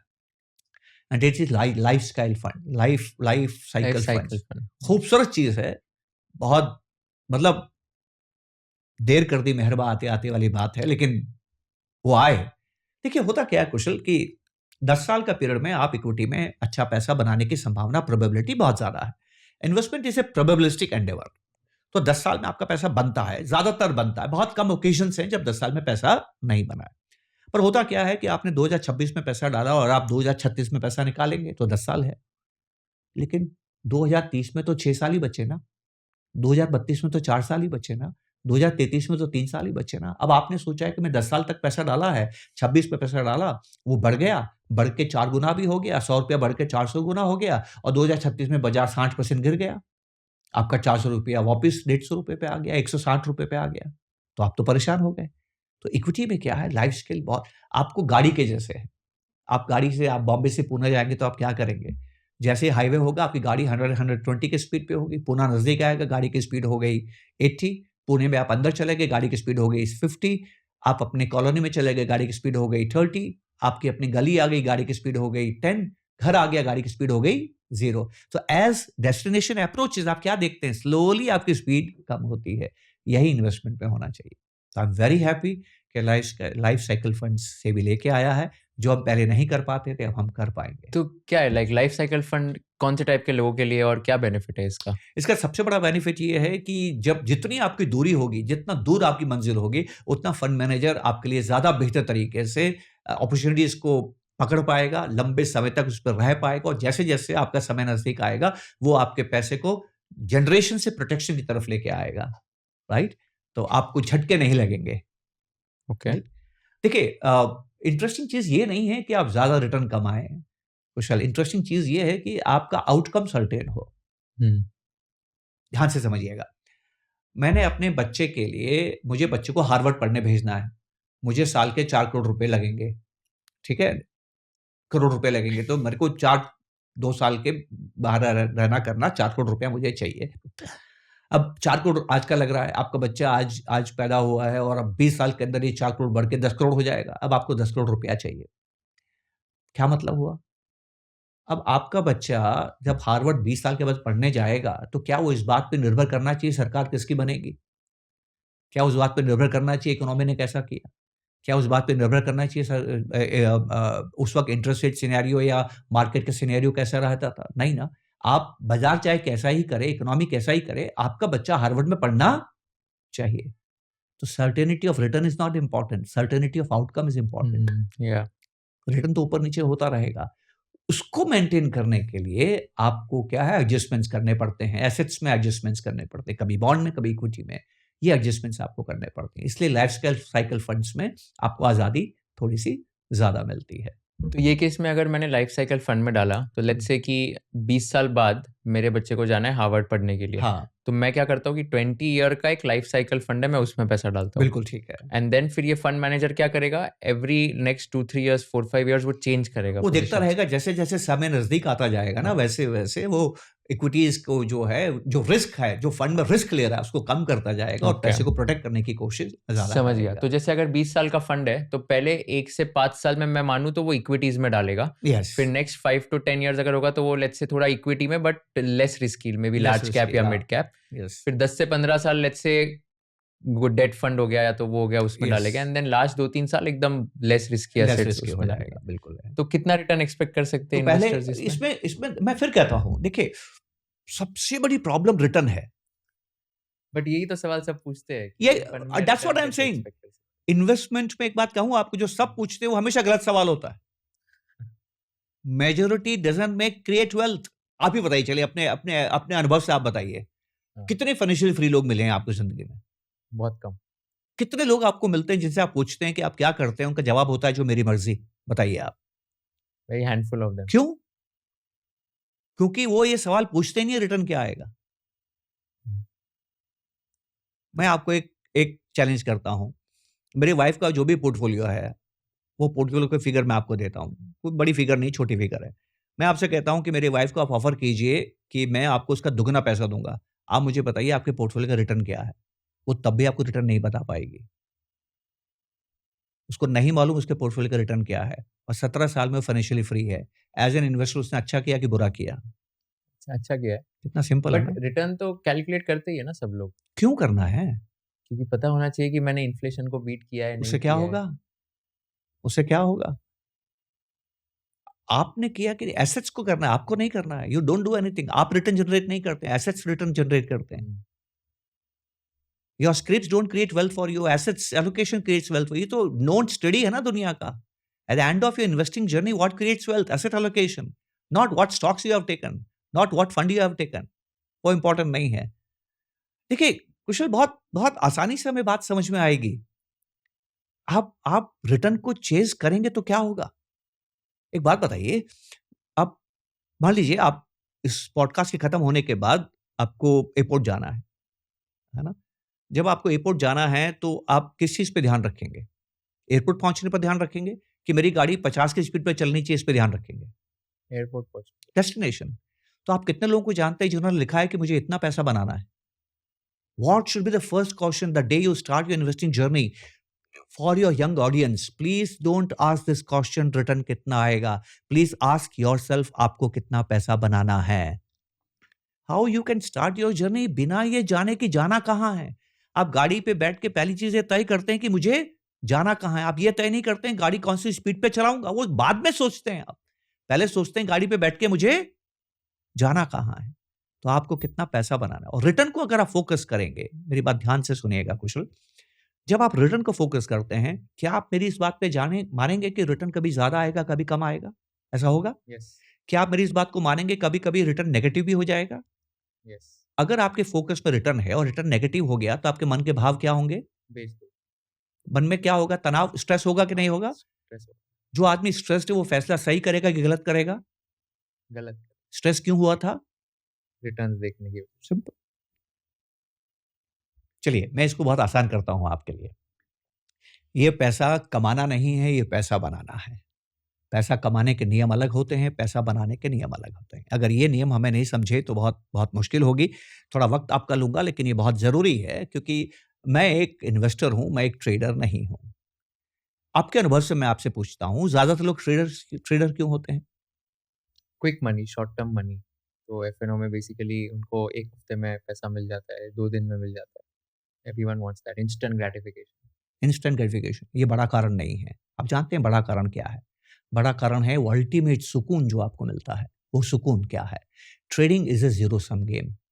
ज़ीरो सम गेम का मतलब क्या है कि अगर आपने पैसा कमाया है तो किसी ने खोया। खोया है।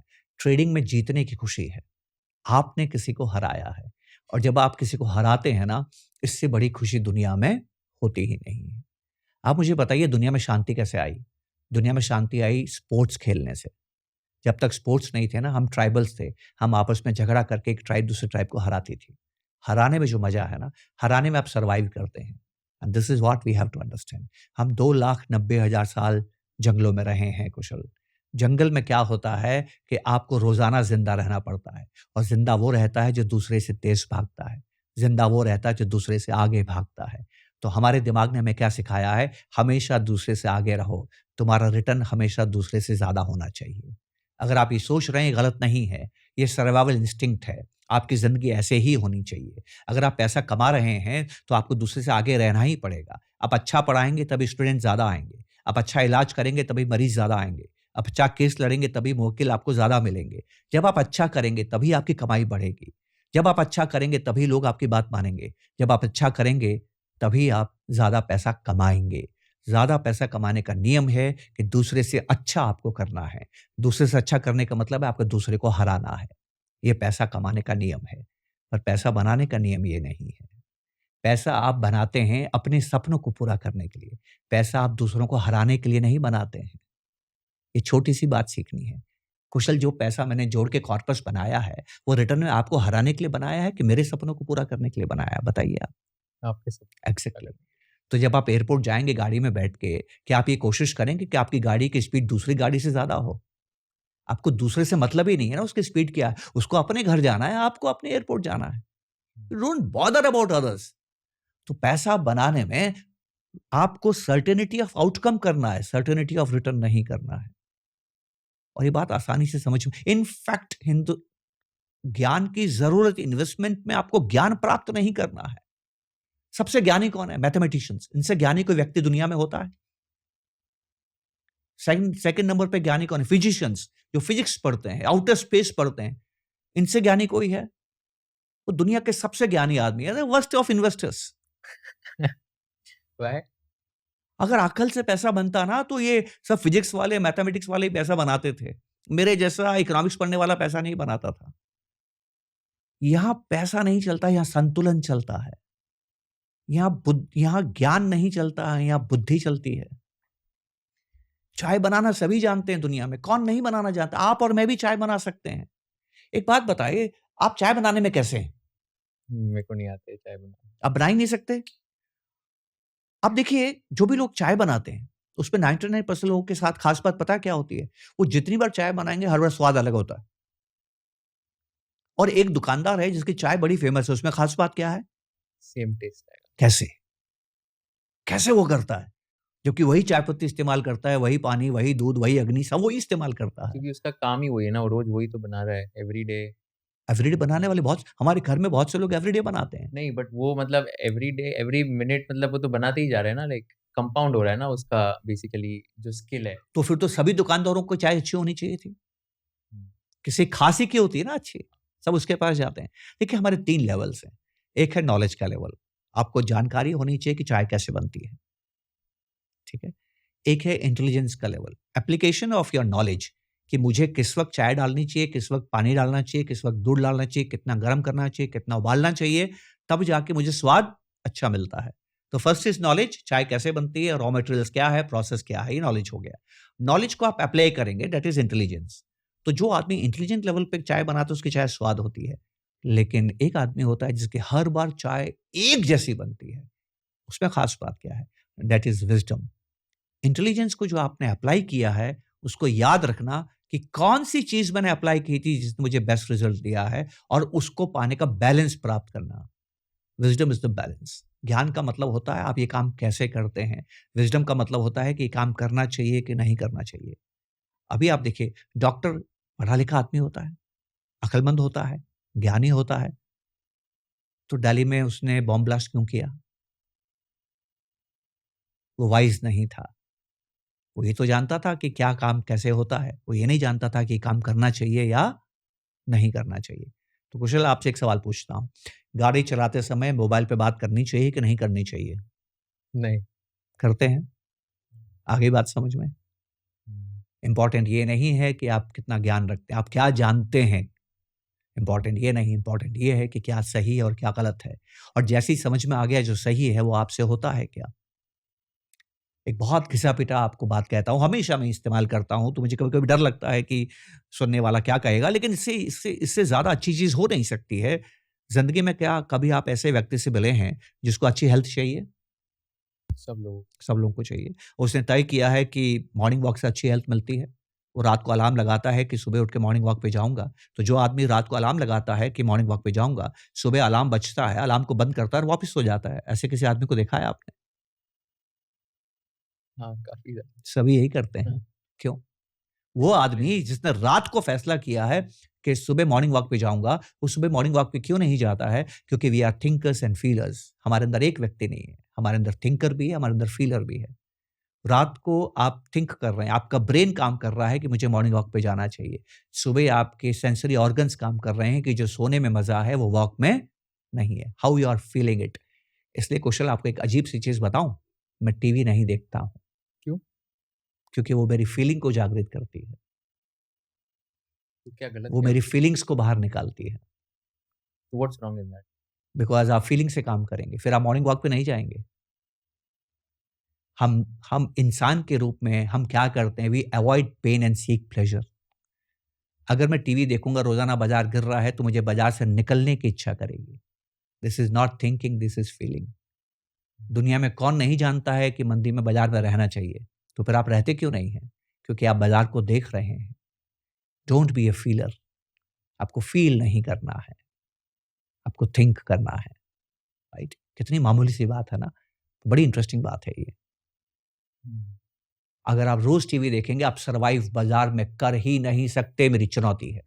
कर ही नहीं सकते।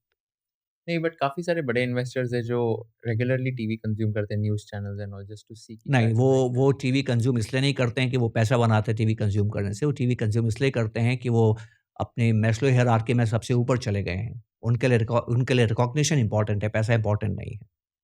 हुँ, टीवी के ज़रिए दुनिया उनको जानती है, इसलिए वो टीवी देखते हैं या टीवी में आते-जाते हैं।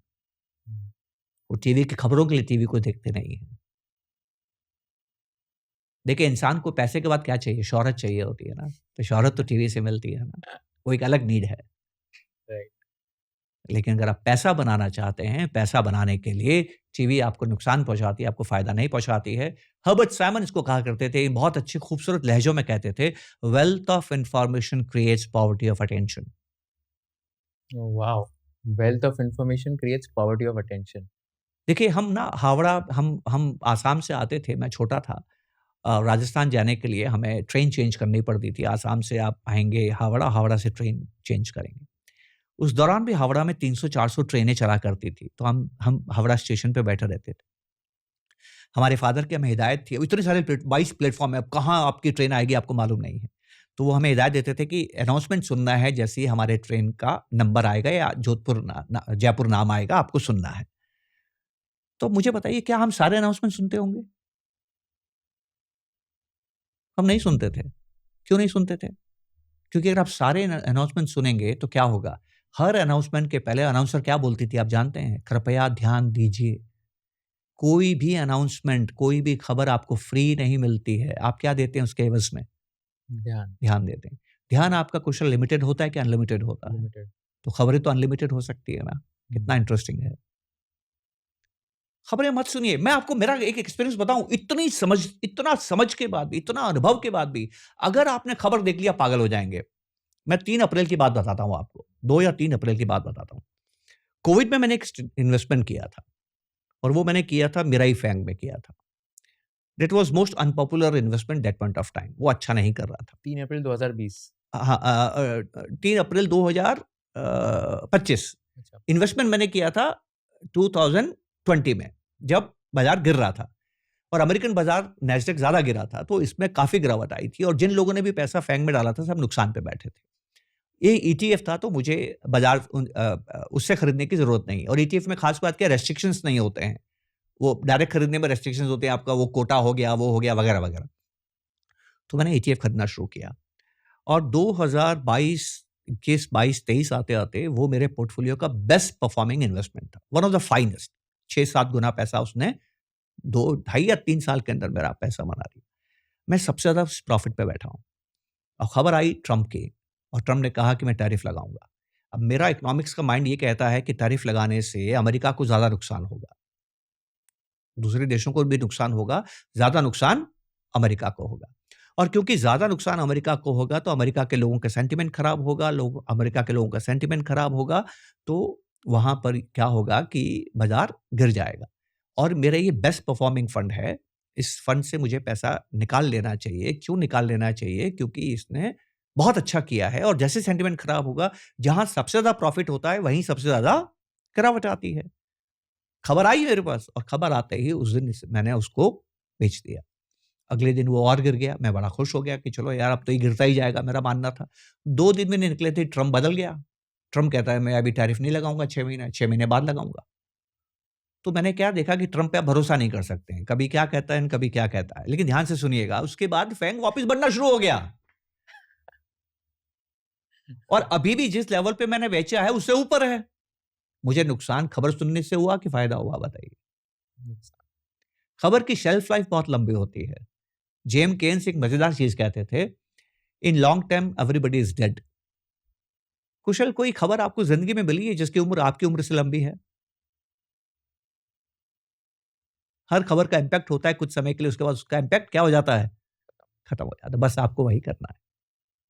बट आपको जब पता चला कि टैरिफ एक्सटेंड हो गए 6 मंथ्स के बाद, तब आप तो वापस इन्वेस्ट कर सकते थे ना? नहीं कर सकता था क्योंकि ये प्रीमियम पे बिकता है और मेरी अक्ल मुझे भई जिसकी एनएवी ₹80 है, ₹100 पे कैसे खरीदूँ? आप मेरी बात समझ रहे हैं? फैंग के साथ सबसे इंटरेस्टिंग बात क्या थी कि रेस्ट्रिक्शंस होते हैं ना, तो ये मिलती नहीं है चीज़। तो होता क्या है कि जो ₹80 की चीज़ है, एनएवी तो उसकी बोल रही है ₹80 और बिक रहा है ₹100 पे। वो 20% प्रीमियम पे बिक रहा है, कैसे खरीदूँ? नहीं खरीद पाया। और ये स्ट्रैटेजी भी बहुत खराब है। आप जानते हैं लोगों को सबसे अच्छी स्ट्रैटेजी क्या लगती है? अरे बाज़ार गिर रहा है, अभी बेच देता हूँ, बाद में खरीद लूँगा। कितनी प्यारी स्ट्रैटेजी, इससे अच्छी स्ट्रैटेजी दुनिया में हो ही नहीं सकती है। लेकिन आप जानते हैं स्ट्रैटेजी में प्रॉब्लम क्या है? ये इम्प्लीमेंट नहीं कर सकते आप, एग्ज़ीक्यूट नहीं कर सकते। बहुत कोशिश करके देखी मैंने पहले 10-12 साल, कभी कर ही नहीं पाया। तो मैंने समझ लिया कि स्ट्रैटेजी कागज़ पे ही अच्छी है, इम्प्लीमेंट करने में बहुत बेकार है।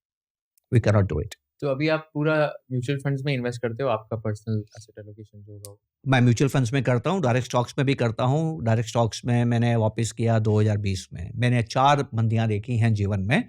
1992 में ना पैसा था, ना अकल थी। जो पैसा था, सब पैसा चला गया। सन 2000 के अंदर अकल थी, थोड़ी बहुत अकल थी, ज़्यादा पैसा नहीं था, तो उसका मैं ज़्यादा फ़ायदा नहीं उठा पाया। 2008 में मेरे पास अकल भी थी, थोड़ा बहुत पैसा भी था, तो थोड़ा फ़ायदा उठाया। 2020 की मंदी पहली मंदी थी, जहाँ मेरे पास पैसा भी था और अकल भी थी।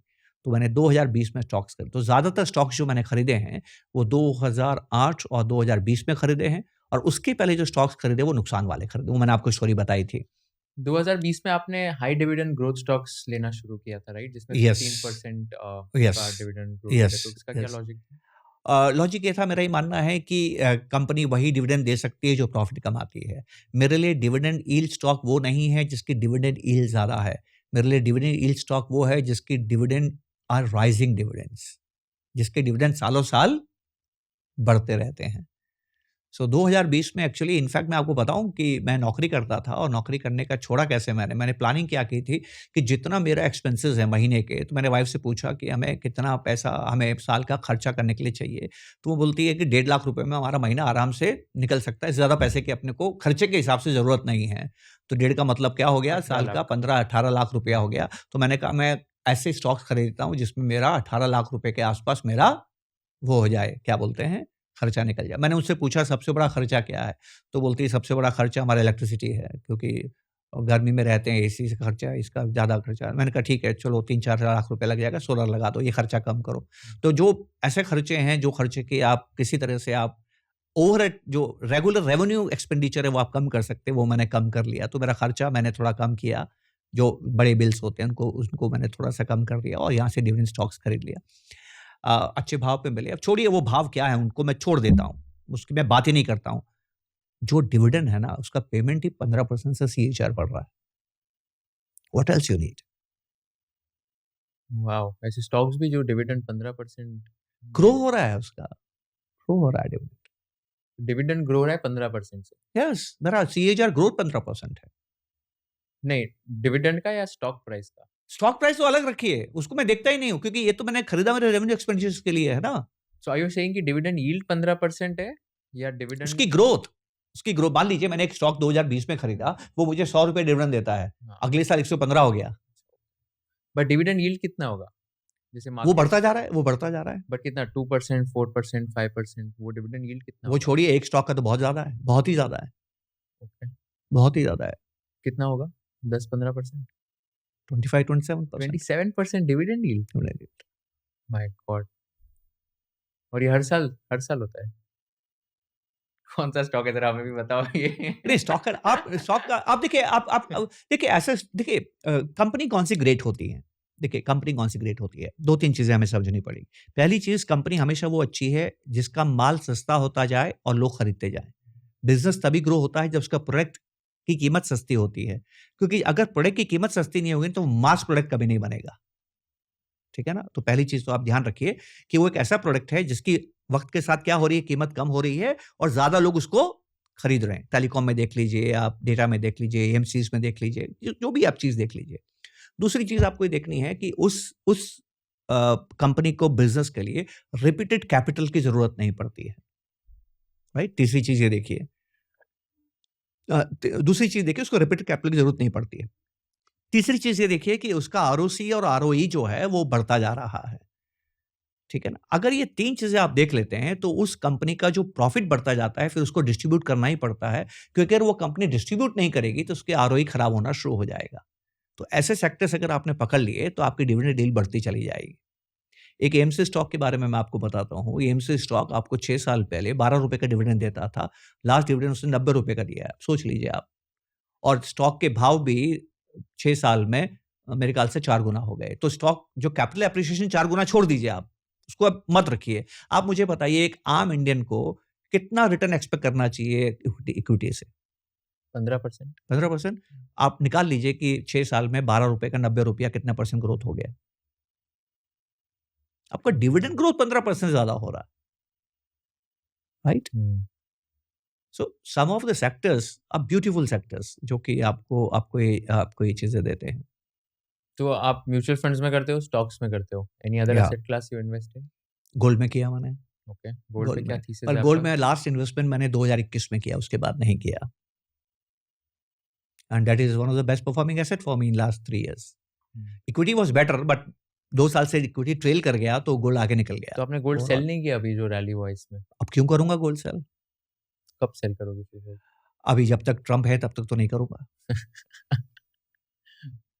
ट्रम्प क्रिएट्स अनसर्टेनिटी ना। Gold is a king of uncertainty. Do you recommend people to invest in gold today at present in 2026? अगर आप मेरे से पूछेंगे करें या नहीं करें, तो मैं कहूँगा करो। क्यों? अगर आपके पास नहीं है तो। ये दुनिया बहुत अनसर्टेन है, बहुत अनसर्टेन है। दुनिया बदल रही है। कुशल, कभी आपने सोचा था कि एक देश दूसरे देश के राष्ट्रपति को उठा के ले जाएगा और आपको मालूम ही नहीं है वो कहाँ है? कभी आपने सोचा था एक देश अनप्रोवोक्ड दूसरे देश पे हमला करेगा और उसके लीडर को एग्ज़ीक्यूट कर देगा? नहीं सोचा था ना? सो ये दुनिया इस वक़्त बहुत अनसर्टेन है, नंबर 1। नंबर 2, बहुत ध्यान से मैं जो कहने जा रहा हूँ आप समझिएगा, दुनिया की प्रॉब्लम क्या है। देखिए, दुनिया में जो भी दौलत बनी है ना, कुशल, ये बनी है 100 सालों में। क्या रीज़न है? Technology? Production? No. Production technology से आप प्रोड्यूस करते हैं, कंज़्यूम नहीं करते हैं, है ना? कोई चीज़, ये कप बनाने से आप पैसा नहीं बनाते हैं, ये कप बना के बाज़ार में बेचने से पैसा बनता है। तो इस कप को खरीदने की ताकत होनी चाहिए और जो खरीदार होता है वो तभी खरीद पाता है जिसके पास में पैसा होता है। तो पैसा कहाँ से आता है? पैसा कमाई से आता है। तो जितना लोग कमाएँगे उतना पैसा खर्च करेंगे। लेकिन कभी-कभी कैसा होता है कि एक दूसरा पैसा जो आप खर्च कर सकते हैं, ध्यान से समझिएगा। कुशल, आपके पास में ₹100 हैं, मेरे पास नहीं है। ये कप की कीमत ₹100 है। इस कप को कौन खरीद सकता है? आप खरीद सकते हैं, क्योंकि आपके पास ₹100 है। तो ₹100 से आप इस कप को खरीद लेंगे, मैं नहीं खरीद पाऊँगा। अब मैं आपसे कहता हूँ कुशल यार इस कप की मुझे ज़रूरत है यार, मुझे ज़रूरत है, तुम्हें इतनी ज़रूरत नहीं है। Please let me buy this cup. तो आप कहते हैं तुम खरीद लो। तो मैं कहता हूँ भैया मेरे पास पैसा नहीं है, क्या आप मुझे ₹100 देंगे? आप मेरे दोस्त हैं, आप मेरी बात मान लेते हैं, आप ₹100 मुझे दे देते हैं। अब कप कौन खरीद सकता है? मैं खरीद सकता हूँ, आप क्यों नहीं खरीद सकते? मेरे पास है नहीं पैसे। आपने अपना पैसा और पैसे के साथ आपकी परचेज़िंग पावर मुझे ट्रांसफ़र कर दी, ठीक है? ये पुराना ज़माना था, अब एक नया ज़माना आ गया। नए ज़माने में एक आ गया एक नई चीज़ आ गई जिसको आप बोलते हैं बैंक। मैं उस स्टोरी में नहीं जाना चाहता बैंक कैसे पैदा हुए, क्यों पैदा हुए, उस पे नहीं जाना चाहता। लेकिन पहले एक समय बैंक नहीं था, आप ये तो बात मानते हैं ना? अब एक नई चीज़ आ गई बैंक। बैंक वाले को मालूम चलता है कि कुशल के पास ₹100 है, वो आपके पास आता है और आपसे कहता है, "ये ₹100 आप खर्च क्यों नहीं कर रहे हैं?" तो आप कहते हैं, "भैया मुझे खर्च करने की अभी इच्छा नहीं है।" तो वो कहता है, "₹100 आप मुझे दे दो।" आप कहेंगे, "किस खुशी में?" तो कहता है, "मैं आपको ₹2, ₹3, ₹5 उस पे ब्याज दूँगा।" तो ब्याज की अर्निंग के वजह से आप उसको ₹100 दे देते हैं। अभी ₹100 कहाँ है? बैंक के पास। बैंक के पास। क्या आप ये कप खरीद सकते हैं? अभी नहीं खरीद सकते। आप खरीद सकते हैं। मेरे सोचिए पास तो है ही कैसे? नहीं ना। आपने बैंक को ₹100 दिए हैं, पर बैंक ने आपको चेकबुक भी तो दी है और कप बेचने वाला दुकानदार चेक को एक्सेप्ट करता है। अभी आप बताइए, आप कप खरीद सकते हैं कि नहीं खरीद सकते? हाँ, खरीद सकते हैं। बैंक ने ₹100 क्यों लिए हैं? किसी और को वो ब्याज पे दे वो देगा। किसको चाहिए? मुझे चाहिए। बैंक को मालूम चलेगा मुझे ₹100 की ज़रूरत है। बैंक मुझे ₹100 देता है। अब मैं कप खरीद सकता हूँ। हाँ। क्या आप खरीद सकते हैं? कप तो एक ही है। अब 2 लोग खरीद रहे हैं। कप वाला कहेगा भई 110 का मिलेगा। इन्फ्लेशन। जब तक दुनिया में बैंक नहीं थे तब तक इन्फ्लेशन नहीं था। वो जो इन्फ्लेशन था ना, वो इन्फ्लेशन सप्लाई शॉक से आता था। सप्लाई नहीं हुई तो चीज़ें महँगी होगी, सप्लाई होते ही चीज़ों के दाम सस्टेन इन्फ्लेशन जो है ना, वो मनी मल्टीप्लायर के बाद हुआ है। जब मनी मल्टीप्लाई होने लगी, उसके बाद ही सस्टेन इन्फ्लेशन आया है और सस्टेन इन्फ्लेशन होता है क्रेडिट क्रिएशन से और क्रेडिट क्रिएशन करता है बैंक, ठीक है? तो बैंक क्रेडिट को क्रिएट करता है। अब ध्यान से समझिएगा। बैंक ने जो क्रेडिट क्रिएट किया, वो मैंने क्रेडिट रेज़ किया और उस क्रेडिट को रेज़ करके मैं पैसा खर्च कर सकता हूँ। अब जैसे ही मैं कप खरीदूँगा, कप बेचने वाले की कमाई ₹100 होगी कि नहीं होगी? वो उसकी कमाई क्यों हुई? क्योंकि मैंने खर्च किया। तो जब समाज में क्रेडिट बढ़ता है, क्रेडिट आप लेते हैं खर्च करने के लिए, तो जिस भी समाज में उधार बढ़ता है, उस समाज में कमाई भी बढ़ती है। Am I clear? क्योंकि मैंने उधार लेके क्या किया? खर्च किया। तो अब दो समाज में 2 चीज़ें हो रही है, उधार बढ़ रहा है और कमाई बढ़ रही है। जब तक उधार बढ़ने की रफ्तार, कमाई बढ़ने की रफ्तार से कम है, वो देश ग्रो करेगा। और जिस दिन उधार बढ़ने की रफ्तार किसी भी डर की वजह से, रिसेशन के डर से, हाई इन्फ्लेशन की वजह से, हाई इंटरेस्ट रेट की वजह से, अनसर्टेनिटी की वजह से, उधार लेने वाले और खर्च करने वालों की रफ्तार कम हो गई, मतलब कमाई कम हो गई, ये उधार फिर दुःख देना शुरू कर देगा। और यही अमेरिका की प्रॉब्लम है, यही यूरोप की प्रॉब्लम है, यही जापान की प्रॉब्लम है। आज से कुछ साल पहले, कोविड से पहले अमेरिका की जीडीपी ₹1 से बढ़ती थी, तो उधार भी ₹1 से बढ़ता था। और पिछले 5 सालों में अमेरिका की जीडीपी अगर ₹1 से बढ़ी है, मतलब उनकी आमदनी अगर ₹1 से बढ़ी है, फेडरल गवर्नमेंट का उधार ₹2 से बढ़ा है। बताओ कुशल अपना घर आप कब तक ऐसे चला सकते हो? डेट टू जीडीपी रेशियो बहुत बढ़ गया है। हाँ, डेट टू जीडीपी छोड़िए, your debt growth rate is more than your income growth rate. हुँ। तो ऐसे आप घर कब तक चलाओगे? इसीलिए आपके डॉलर पे भरोसा कम हो रहा है। इसी को बोलते हैं debasement of currency and this is a bigger uncertainty than the war. तो क्या होगा फिर अभी आगे जाके? आपको एक ही चीज़ होगा, आपको इस गुब्बारे में हवा भरते रहनी पड़ेगी। आपको डेट बढ़ाते रहना पड़ेगा। बट ये तो बबल हो जाएगा ना फिर। Exactly, exactly. इसीलिए ट्रम्प ये सारे हाथ-पैर मार रहे हैं। इसीलिए ट्रम्प अपने उधार को कम करना चाहते हैं। इसीलिए ट्रम्प अपनी आमदनी को बढ़ाना चाहते हैं। इसीलिए ट्रम्प री-इंडस्ट्रियलाइज़ेशन चाहते हैं। इसीलिए ट्रम्प रीशोरिंग चाहते हैं। इसीलिए ट्रम्प वापस मैन्युफैक्चरिंग चाहते हैं कि मेरा जो पेन है वो कम से कम हो जाए। नहीं तो इससे बचने का तरीका ये है कि आपको डेट बढ़ाते रहना पड़ेगा। और जो खास लोग इस बात को समझते हैं, उनको लगता है कि ये सस्टेनेबल नहीं है और ये सस्टेनेबल अगर नहीं है, तो फिर आपको गोल्ड लेना ही पड़ेगा। और केवियट क्या है? केवियट ये है कि America is a country of innovators. उनकी पूरी कोशिश है कि एआई कुछ ऐसा जादू कर दे कि वो इस संकट से बाहर आ जाए। अगर एआई कामयाब होता है, अगर एआई उनके प्रॉफिट्स को बढ़ाता है, अगर एआई दुनिया को बदल देता है, तो हाँ, उनकी इनकम जनरेशन वापस डेट जनरेशन ज़्यादा हो सकती है और वो अच्छे हो सकते हैं। And you should not doubt America, क्योंकि America has proved umpteen number of times कि हर संकट से वो बाहर आया है। पर इस बार थोड़ा-सा अलग है और थोड़ा बड़ा है। पर एआई में भी वर्ल्ड इज़ डिवाइडेड, कुछ को लगता है ये बबल है, कुछ को लगता है नहीं, it will change the world. So why do you say that 2025 was the year of testing and 2026 is the year of payoff? वो इंडियन कॉन्टेक्स्ट में है, वो Hmm. इंडियन कॉन्टेक्स्ट में है। देखिए बहुत आसानी से हमें ये बात समझ में आएगी। मैं आपको एक बहुत कंट्रोवर्शियल बात कहने जा रहा हूँ। आप जानते हैं गवर्नमेंट सबसे ज़्यादा चिंता कब करती है? इकोनॉमी में, इकोनॉमिक इकोनॉमिक कॉन्सेप्ट की बात कर रहा हूँ। इकोनॉमी में क्या होने पर गवर्नमेंट सबसे ज़्यादा चिंता करती है? Recession? यस, रिसेशन होने से क्या होगा? Hmm. Consumption कम हो जाएगा। कंट्रोवर्शियल मैं आपको इसलिए कह रहा हूँ कि किसी को भी बात अच्छी नहीं लगेगी सुनने में, लेकिन मुझे कोई डर नहीं है बोलने में। गवर्नमेंट को चिंता तब होती है जब व्यापारी नहीं कमाता है। कितनी इंटरेस्टिंग बात है ना? क्योंकि व्यापारी नहीं कमाएगा तो इन्वेस्ट नहीं होगा, इन्वेस्ट नहीं होगा तो प्रोडक्शन नहीं होगा, प्रोडक्शन की व्यापारी कोशिश नहीं करे तो एम्प्लॉयमेंट नहीं होगा। इसी को रिसेशन कहते हैं। देखिए, इसको बोलते हैं एनिमल स्पिरिट्स। समाज में व्यापारी के मन में ये भाव होना चाहिए कि मैं बिज़नेस में इन्वेस्ट करके पैसा कमा सकता हूँ। तो आप हिस्ट्री पढ़िए, रिफॉर्म्स तभी होते हैं जब व्यापारी नहीं कमाता है।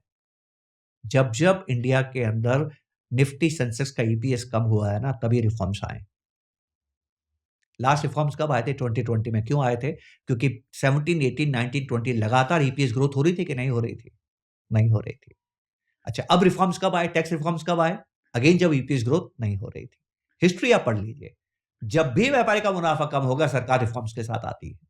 तो मेरा ये मानना है कि जब ईपीएस ग्रोथ नहीं होती है और सरकार जो रिफॉर्म्स करती है, उसका लैग इम्पैक्ट होता है और अगले साल व्यापारी का रेवेन्यू और मुनाफा दोनों बढ़ने लगता है। तो आप पिछले डेढ़ 2 साल से यही देख रहे हैं।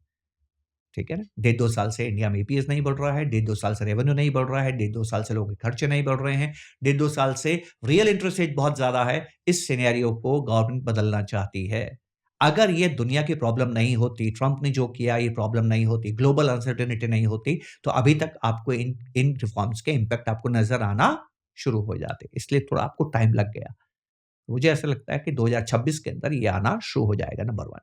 नंबर 2, वैल्यूएशन फ्रंट्स पे भी इंडिया का जो डिफरेंस था रेस्ट ऑफ द वर्ल्ड वो थोड़ा कम होने लगा है और बाकी कंट्रीज एक्सपेंसिव होने लगी हैं और इंडिया से जो पैसा निकल रहा था वो कब तक निकल रहा रहेगा उसकी रफ्तार अब धीमी होना शुरू होगी। सो एलोकेशन टू एफआईआईज मेरा ये मानना है कि चांसेस प्रोबेबिलिटी, मैं ऐसा नहीं कहता कि ऐसा ही होगा, पर चांसेस ये है कि वो वापस आना इंडिया में शुरू होगा। तो आई स्ट्रांगली फील कि by second half of this year आप देखेंगे कि इंडिया के बाजार में वापस थोड़ा-सा रौनक आपको दिखना शुरू हो जाएगी। तो अभी आप first half of the year क्या बोल रहे हैं, लाइक करेक्शन हो सकता है स्टॉक मार्केट्स में? देखिए करेक्शन एक स्पाइरल चीज़ है, एक साइकिल के गिरने पर स्टैंड में बाकी साइकिल्स गिर जाती हैं, तो लोग कितना बेचने के लिए आते हैं। इंडिया के अंदर मैं एक इंटरेस्टिंग चीज़ आपको बताता हूँ, इंडिया में पिछले 2 साल से क्या हुआ। इंडिया में व्यापारी कॉन्फिडेंट नहीं था हमारे बाजार को लेके, रिटेल कॉन्फिडेंट था, ये बड़ा अजीब-सी चीज़ है। व्यापारी अपना आईपीओ लेके आ रहा है, बिज़नेस एक्सपेंशन के लिए नहीं, अपना शेयर कम करने के लिए, ऑफर फॉर सेल था। देखिए 2 तरह से व्यापारी आपके पास में आता है, एक कहता है कि भई मेरी हिस्सेदारी खरीद लो, एक कहता है कि मैं हिस्सेदारी मेरी नहीं बेच रहा हूँ, मैं कैपिटल एक्सपेंड कर रहा हूँ क्योंकि मुझे बिज़नेस को बढ़ाना है। तो मैंने क्या देखा कि 25 में व्यापारी बिज़नेस को बढ़ाने के लिए पैसा नहीं माँग रहा है, वो अपनी हिस्सेदारी आपको दे रहा है। और मेरा ये भी मानना है कि आदमी सेल्फिश होता है। व्यापारी कोई बाबा जी तो है नहीं कि चैरिटी करने के लिए आते हैं। तो उनको मालूम है कि वैल्यूएशन ज़्यादा है, इस वक़्त जो वैल्यूएशन मुझे मिल रही है, ये वैल्यूएशन मुझे आसानी से नहीं मिल सकती है। तो रिटेल इंडियन स्टोरी बड़ी अच्छी है, इंडिया की highest capital GDP growth rate है, तो रिटेल को बड़ा कॉन्फिडेंस है लॉन्ग टर्म पे और उसको एसआईपी करनी है, तो रिटेल बड़ा कॉन्फिडेंट था, व्यापारी हमारा कॉन्फिडेंट नहीं था। प्राइवेट कैपेक्स नहीं आ रहा है। इंटरेस्टिंग चीज़ आपको मैं बताता हूँ, अगर आप बहुत ध्यान से देखेंगे, हमारा जो ऑपरेटिंग प्रॉफिट है, वो उससे नेट प्रॉफिट की ग्रोथ ज़्यादा है। अब ऑपरेटिंग प्रॉफिट जो है, वो आपके इंटरेस्ट के पहले होता है। तो इसका मतलब इंटरेस्ट कॉस्ट आपकी कम हो गई है या आपका डेप्रिसिएशन कम हो गया है। डेप्रिश नहीं, अमोर्टाइज़ेशन डेप्रिसिएशन। डेप्रिसिएशन कम हो गया है। डेप्रिसिएशन कम हो गया है, इसका मतलब ये है कि आपने कैपिटल इन्वेस्टमेंट नहीं किया है। तो व्यापारी ने प्राइवेट कैपेक्स क्यों नहीं किया? क्योंकि बाज़ार के हालात उसको अच्छे नहीं लग रहे थे। तो मेरे को इंतज़ार सिर्फ़ यही है कि जिस दिन मैं देखूँगा कि आपकी जो profit growth rate, operating profit growth rate जो है, उसके अंदर डेप्रिसिएशन जो है और नेट प्रॉफ़िट्स थोड़ा-सा बढ़ना शुरू हो जाता है, तो मुझे समझ में आएगा कि प्राइवेट कैपेक्स होना शुरू हो गया है। और प्राइवेट कैपेक्स शुरू होना और थोड़ा-सा कंपनियों का रेवेन्यू और ईपीएस ग्रोथ का वापस बढ़ना एक बड़ी खूबसूरत बात होगी। हुँ, तीसरी चीज़ एक बहुत अच्छी हुई है कुशल, अगेन थोड़ा कॉम्प्लेक्स है। होता क्या है कि इकोनॉमी के अंदर ना गवर्नमेंट ने कैसा किया, ये डिपेंड करता है कि रियल इकोनॉमिक ग्रोथ कैसी है। रियल इकोनॉमिक ग्रोथ के अंदर क्या है, इन्फ्लेशन की इंपॉर्टेंस नहीं होती है। एक चीज़ होती है जिसको हम इन्फ्लेशन इल्यूजन कहते हैं, बहुत इंटरेस्टिंग चीज़ है। इन्फ्लेशन इल्यूजन अगर आपको समझ में आ गया तो इकोनॉमी की बहुत सी चीज़ें आसानी से समझ में आती हैं। मेरे फादर गवर्नमेंट सर्वेंट थे और मेरे फादर को एक तनख्वाह में ना एक चीज़ मिला करती थी, उसको वो बोलते थे डियरनेस अलाउंस। आप वाकिफ़ हैं इस शब्द से? हाँ। ये क्या होता है?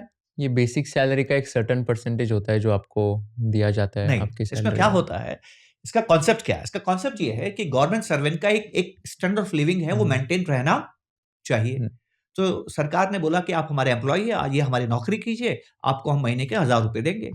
अब वो पहले महीने जिसने उसने नौकरी जॉइन की, ₹1000 में एक पर्टिकुलर स्टैंडर्ड ऑफ लिविंग को मेंटेन करता है। अगले 3 महीने में जो जिन चीज़ों स्टैंडर्ड लिविंग मतलब आप जो चीज़ें खरीदते हैं बाज़ार से, वो चीज़ें 10% से महँगी हो गई। तो इसकी तनख्वाह तो ₹1000 है और मान लीजिए पूरा ₹1000 वो खर्च करता है। अब वो चीज़ें ₹1000 खर्च करके खरीदता है, 3 महीने में बाज़ार में उसकी कीमत ₹1100 हो गई। अब ₹1100 तो उसके पास है ही नहीं, तो वो उस स्टैंडर्ड को मेंटेन ही नहीं कर पाएगा। तो गवर्नमेंट कहती थी चिंता मत करो, जितनी महँगाई बढ़ी है, वो मैं कंपनसेट करूँगी ताकि आपकी लिविंग स्टैंडर्ड मेंटेन रहे। ये लो आपको ₹100 में 3 महीने के बाद एडिशनल दे रहा हूँ। उसको डियरनेस अलाउंस कहते हैं। ये जो डियरनेस अलाउंस है, ये लिंक होता था इन्फ्लेशन से कैसा है। तो जब भी फादर को डीएनएस अलाउंस का पैसा मिलता था, डीए आता था, डीए आया मान लीजिए 6%, मेरे पापा बहुत खुश होते थे, "अरे! इस बार तो 6% मेरी कमाई बढ़ गई।" अगले महीने अगले 3 महीने के बाद डीए आया 2%, मेरे पापा दुखी हो जाते थे, "अरे! इस बार तो 2% ही पैसा बढ़ा।" अब वो सही सोच रहे हैं कि गलत सोच रहे हैं? हुँ, गलत सोच रहे हैं। पर उनको क्यों सोच रहे हैं फिर गलत? क्योंकि वो नॉमिनल में जीते हैं। हुँ, पिछली बार मुझे ₹6 सरकार ने ज़्यादा दी थी, इस बार मुझे ₹2 दिए। पर रियल वैल्यू में ये ₹2 और ₹6 क्या है? दोनों सेम है। बराबर। तो सरकार रियल से चलती है, पर आम आदमी नॉमिनल से चलता है। हमारी पूरी ज़िंदगी नॉमिनल है। अच्छा, आप रिटर्न भरते हैं इनकम टैक्स का कुशल? यस, तो लास्ट ईयर जो आपने रिटर्न भरा था, उसमें क्या 2 ग्रोथ थी? रियल ग्रोथ है, नॉमिनल ग्रोथ? नहीं, एक ही थी ना? हाँ, तो वो नॉमिनल इनकम थी कि रियल इनकम थी? Nominal income. एक्ज़ैक्टली। पूरी दुनिया नॉमिनल पे चलती है। इंडिया में कुशल आप जानते हैं, नॉमिनल ग्रोथ कम हुई है। Last year it is 8%। मुझे याद नहीं आता है 8% मैंने ज़िंदगी में कभी देखा है। इट यूज्ड टू बी 16%, 14% और जब ये नॉमिनल जीडीपी ग्रोथ। यस और ये भी 14-16% होती थी ना 90s में, अर्ली 2000 में मार्केट का रिटर्न 18% होता था, राइट? तो नॉमिनल जीडीपी ग्रोथ रेट कम होने की वजह से हमारा मार्केट की ग्रोथ, रेवेन्यू ग्रोथ कम हुई है। रेवेन्यू ग्रोथ रिफ्लेक्ट करती है नॉमिनल जीडीपी ग्रोथ रेट को। एक बहुत इंटरेस्टिंग चीज़ आपको कहता हूँ। सरकार ने नॉमिनल जीडीपी को जो कैलकुलेट करने का बेस ईयर बदल दिया है।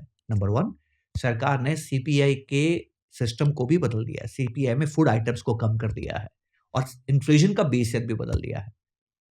बिना कुछ किए आपकी 8% की जीडीपी ग्रोथ रेट अगले साल 11% हो जाएगी। बट ये एक्चुअल में 11% नहीं है ना फिर क्योंकि वो बेस ईयर एक्चुअल चेंज हुआ। नॉमिनल 11% हो नहीं, जाएगी। नहीं बट बेस ईयर अगर चेंज नहीं होता तो ये तो वो 11% पुराना नहीं ही होती चलता। ना, तो फिर 7-8% के हाँ, हिसाब से हाँ। होता। तो जैसे ही हुँ, आपकी नॉमिनल जीडीपी ग्रोथ रेट बढ़ेगी, आप वो आपके कॉर्पोरेट प्रॉफिट्स, कॉर्पोरेट रेवेन्यू में भी रिफ्लेक्ट करना शुरू हो जाएगी, हुँ, राइट? और यू विल फील गुड। आपको फील गुड नहीं करना चाहिए, पर आप फील गुड करेंगे। इसीलिए हम इसको इल्यूजन कहते हैं। इसको हम मनी इल्यूजन कहते हैं, हुँ, राइट? पूरी दुनिया मनी इल्यूजन में जीती है। Nobody hmm. Understand real terms. तो मेरे लिए सबसे अच्छी खबर ये है कि हमारी नॉमिनल जीडीपी ग्रोथ अगले साल बढ़ने वाली है and that will give lot of comfort to our markets. But ये जो नॉमिनल जीडीपी की ग्रोथ है ये ट्रू रिफ्लेक्ट नहीं कर रही ना बिकॉज़ ये तो बेस ईयर चेंज हुआ ना जैसे आपने बताया। It doesn't add to your real standard of living, but it's add to your profits and revenues. Hmm, got it. तो इसलिए तो मैंने आपको अपने फादर का एग्जांपल दिया था, हुँ, या है ना? सब लोग नॉमिनल में सोचते हैं सब बेसिकली। नॉमिनल में सोचते हैं। Very interesting. ऐसी कौन सी 3 चीज़ें जो आजकल के यूथ गलतियाँ कर रहे हैं when it comes to money और फाइनेंसेस? और क्या ऐसे एक्सपीरियंसेस है, क्या ऐसी स्टोरीज़ है आपके फ्रेंड्स या फैमिली में जो आपने रियलाइज़ किया कि हाँ, ये तो बहुत बड़ी गलती है और ये तो ओवरलुक हो रही है? देखिए, यूथ जो सबसे बड़ी गलती करता है, जो मैंने भी की थी when I was young, over confidence. हम हम जानते नहीं हैं, पर हम मानते हैं कि हम जानते हैं। इससे बुरी चीज़ हो नहीं सकती है, राइट? और दूसरी चीज़ ये है कि क्विक रिटर्न्स पे आपको नहीं जाना है। आपको आपका इन्वेस्टमेंट का 1 के 2 नहीं बनाने हैं, आपको 1 के 100 बनाने हैं। और जो पैसा बनता है, वो कंपाउंडिंग से बनता है और किसी चीज़ से बनता नहीं है। और तीसरी चीज़ जो बहुत इम्पोर्टेंट चीज़ ये है, जो हमें समझनी है, कुशल, बहुत इंटरेस्टिंग चीज़ आपसे कह रहा हूँ कि ना, एक फ़ादर की ज़िम्मेदारी क्या है बताइए? एक फ़ादर चाहता है कि उसके बच्चे बड़े हों, चाहता है कि नहीं चाहता है? Their child should grow. तो बच्चे के ग्रो होने के लिए वो क्या कोशिश करता है? उसके लिए इम्पोर्टेंट या क्रिटिकल क्या है? सबसे पहले वो क्या ध्यान रखता है कि मेरा बच्चा बीमार ना पड़े, मेरे बच्चे के जीवन ज़िंदगी में कोई खतरा नहीं आए। वो पहले रिस्क को मैनेज करता है, उसके बाद वो ग्रोथ की बात करता है। तो बच्चा पैदा होते ही वो सबसे पहले वैक्सीनेशन की बात करता है। बच्चा ज़िंदा कैसे रहे इसकी कोशिश करता है। वो ये कोशिश नहीं करता है कि मेरा बच्चा अभी से ही, कल से ही वो बड़ा होना शुरू हो जाए। पेशेंस रखता है, right? You are not worried. Everyday आप अपने बच्चे को फीते से नापते हैं कितना लंबा हो गया? किसी पेरेंट को आज तक आपने देखा है कि मेरा बच्चा कितना लंबा हो गया? नहीं देखा ना? तो आपने कभी किसी को देखा है जो रोज़ाना शेयर्स के भाव देखता है? ऑलमोस्ट अ लॉट ऑफ रोज़ाना पीपल। एनएवी देखता है? हाँ, नहीं क्या फ़ायदा होता है? एनएवी नहीं देखते बट शेयर्स के भाव तो बहुत लोग देखते म्यूचुअल हैं। फंड्स के एनएवी रोज़ देखते हैं। मैंने ऐसे लोग देखे जो डायरी में लिखते हैं एनएवी। अच्छा। अब बताइए इससे क्या होगा? कुछ नहीं होगा। अगर आप रोज़ाना लिखेंगे तो क्या होगा? एक बात बताइए, प्रोबेबिलिटीज़ क्या है कि बाज़ार गिरता है? स्टॉक मार्केट गिरता है, इसकी प्रोबेबिलिटी क्या है? अगर आप रोज़ाना बाज़ार देखेंगे, प्रोबेबिलिटी इज़ 49%। जो साल में एक बार देखेगा बाज़ार को, प्रोबेबिलिटी इज़ 25%। जो 5 साल में बाज़ार को एक एक बार देखेगा, प्रोबेबिलिटी इज़ 5%। और जो 10 साल में बाज़ार को एक बार देखेगा, प्रोबेबिलिटी इज़ ऑलमोस्ट 0%। ठीक है ना? सो 10 साल में एक बार देखने वाला आदमी कहेगा बाज़ार तो कभी गिरता ही नहीं है, और रोज़ाना देखने वाला कहेगा रोज़ गिरता है। रोज़ हर हर दूसरे दिन ये बाज़ार गिरता है। तो हमें हमें अ, जो सबसे इंटरेस्टिंग चीज़ मैं यंग को कहना चाहता हूँ, आपको क्या चीज़ें अलाइन करनी है जो आपको पैसा नहीं बनाने देती है। 2 ही चीज़ें हैं, आपका बिहेवियर और आपका alignment of time horizon, nothing else. It's not understanding stocks, it's not understanding economy, ये है ही नहीं। सबसे इंटरेस्टिंग ये है कि आपने व्यवहार कैसा किया है। दुनिया में कोई नहीं जानता, दुनिया में कोई नहीं जानता कि कल कौन-सा शेयर पैसा बनाएगा, फॉर गॉड्स सेक। किसी पे यकीन मत कीजिए कि वो ऐसा एक्सपर्ट है जो जानता है कि ये स्टॉक चलेगा। ये आप जानते हैं मुझे कैसे समझ में आई ये बात? दुनिया का सबसे कामयाब इन्वेस्टर है वॉरेन बफेट। हुँ? जिम सिमंस की स्टोरी आपने कभी पॉडकास्ट में आपने कवर की है कुशल जी? नहीं, आप बताओगे? आज मैं करना चाहूँगा, चलिए। 2 चीज़ें हमें बात यहाँ समझ में आएगी। वॉरेन बफेट वो व्यक्ति है जिसने ज़िंदगी में सबसे ज़्यादा पैसा बना के दिखा, $150 बिलियन के मालिक है। तो 2022 या 2021 की उनकी एक चिट्ठी है जो वो हर साल में एक बार लिखते हैं। उन्होंने कहा कि जितनी दौलत मेरे पास में है, इस दौलत का 90% मैंने 12 स्टॉक्स पे बनाया है। अब मैं वॉरेन बफेट से मेरा कोई परिचय नहीं, कुछ नहीं। उन्होंने इस ज़िंदगी में क्या किया, क्या नहीं किया मैं जानता नहीं। तो मैंने उस दिन मेरा मूड हो गया। आजकल तो एआई है, चैट जीपीटी है, जेमिनी सब कुछ है। उनसे मैंने पूछना शुरू किया कि वॉरेन बफेट ने ज़िंदगी में कितने ट्रेड्स किए हैं, कितने स्टॉक्स खरीदे हैं, कितनी स्ट्रिप्स उन्होंने ज़िंदगी में खरीदी हैं। तो अलग-अलग मुझे जवाब मिले, पर जो जवाब मोस्ट रिलायबल लगा, क्योंकि ज़्यादातर लोगों ने मुझे जवाब दिया, तो उन्होंने कहा कि वॉरेन बफेट ने अपनी ज़िंदगी में 561 सौदे किए हैं। 561 उन्होंने खरीदे हैं। पैसा कितने पे बनाया? 12। तो बाकी 550 क्यों खरीदे? क्यों खरीदे? क्योंकि वो भी नहीं जानते थे पैसा किसमें बनेगा। इंटरेस्टिंग क्या है? जिसमें पैसा बना उसको रखा, बाकी को बेच दिया। आम आदमी क्या करता है बताइए? जिस पे पैसा बनता है उसमें प्रॉफिट बुक कर लेता है, और जहाँ नहीं बनता उसको रखता है कि जब बढ़ेगा तब बेचूँगा। यही करता है ना? हाँ। राइट? तो किसी दूसरे की तरफ आपको देखने की जरूरत नहीं है कि वो मुझे बताएगा कौन सा स्टॉक चलेगा। अरे जो भी सेक्टर है, आप कल्पना कीजिए किस सेक्टर के बिना जिंदगी संभव नहीं है, आप भी जानते हैं। कुशल जानता है कि इस वक्त कुशल को जिंदा रहने के लिए, कुशल को प्रॉस्पर करने के लिए, कुशल को आगे बढ़ने के लिए, कुशल कैसे जिंदगी जीना चाहता है और जिन चीजों को वो इस्तेमाल करता है, ये चीजें कौन बनाता है, जानता है कि नहीं जानता है कुशल। तो उसमें जो 4 अच्छी कंपनियां हैं, चारों को खरीद लिया। 3 खत्म भी हो गई तो एक जिंदा रहेगी, वो पैसा बना देगी आपके लिए। क्यों बना देगी? इसका रीजन क्या है? इसका रीजन बहुत इंटरेस्टिंग चीज आपको बताता हूं। कुशल 3 कंपनियां आई थी 1985 में। ये बहुत बड़ी अंडरस्टैंडिंग है जो आपसे शेयर कर रहा हूं। ये तीनों कंपनियां ना टू व्हीलर बनाती थी, ठीक है? अब 1985 में क्यों आई थी? क्योंकि 84 में, 83 में हमारी इंडस्ट्रियल पॉलिसी आई थी। उस इंडस्ट्रियल पॉलिसी में गवर्नमेंट ने अलाउ किया था कि आप फॉरेन से कोलैबोरेट करके नई टेक्नोलॉजी के साथ बाइक या टू व्हीलर इंडिया में बना सकते हैं। उसके पहले इंडियन टेक्नोलॉजी के वो राजदूत, वो पुरानी बाइक्स, पुराने स्कूटर हुआ करते थे। तो पहली बार चमचमाती इन सुजुकी, हीरो होंडा, यामा, ये सब बाइक्स हिंदुस्तान में, एलएमएल जो इटली वाला, ये सब आई। तो हमारे जो सेठ लोग हैं उन्होंने टाई अप किया, इटली के साथ टाई अप किया, जापान से टाई अप किया और नई तरह की बाइक्स इंडिया में बनने लगी। 3 आईपीओ आए 85 में। तीनों आईपीओ में आपने 10-10 हज़ार रुपए डाले। 3 में से 2 कंपनियां गायब हो गई। तो कितना नुकसान हो गया कुशल आपका? 20,000। 20,000 नुकसान हो गया। अब जो 10,000 रुपए आपने हीरो में डाले, बताइए कितने करोड़ हो गए? करोड़? कितने हुए? जबरदस्त हो गए। मैंने कैलकुलेशन छोड़ दिया। लास्ट कैलकुलेशन 11 करोड़ का कह रहा हूं, पता नहीं कितने पहले मैंने किया था। तो जो मैं कहना चाहता हूं वो क्या है? Profit is infinite, loss is finite. Loss से कभी डरना नहीं।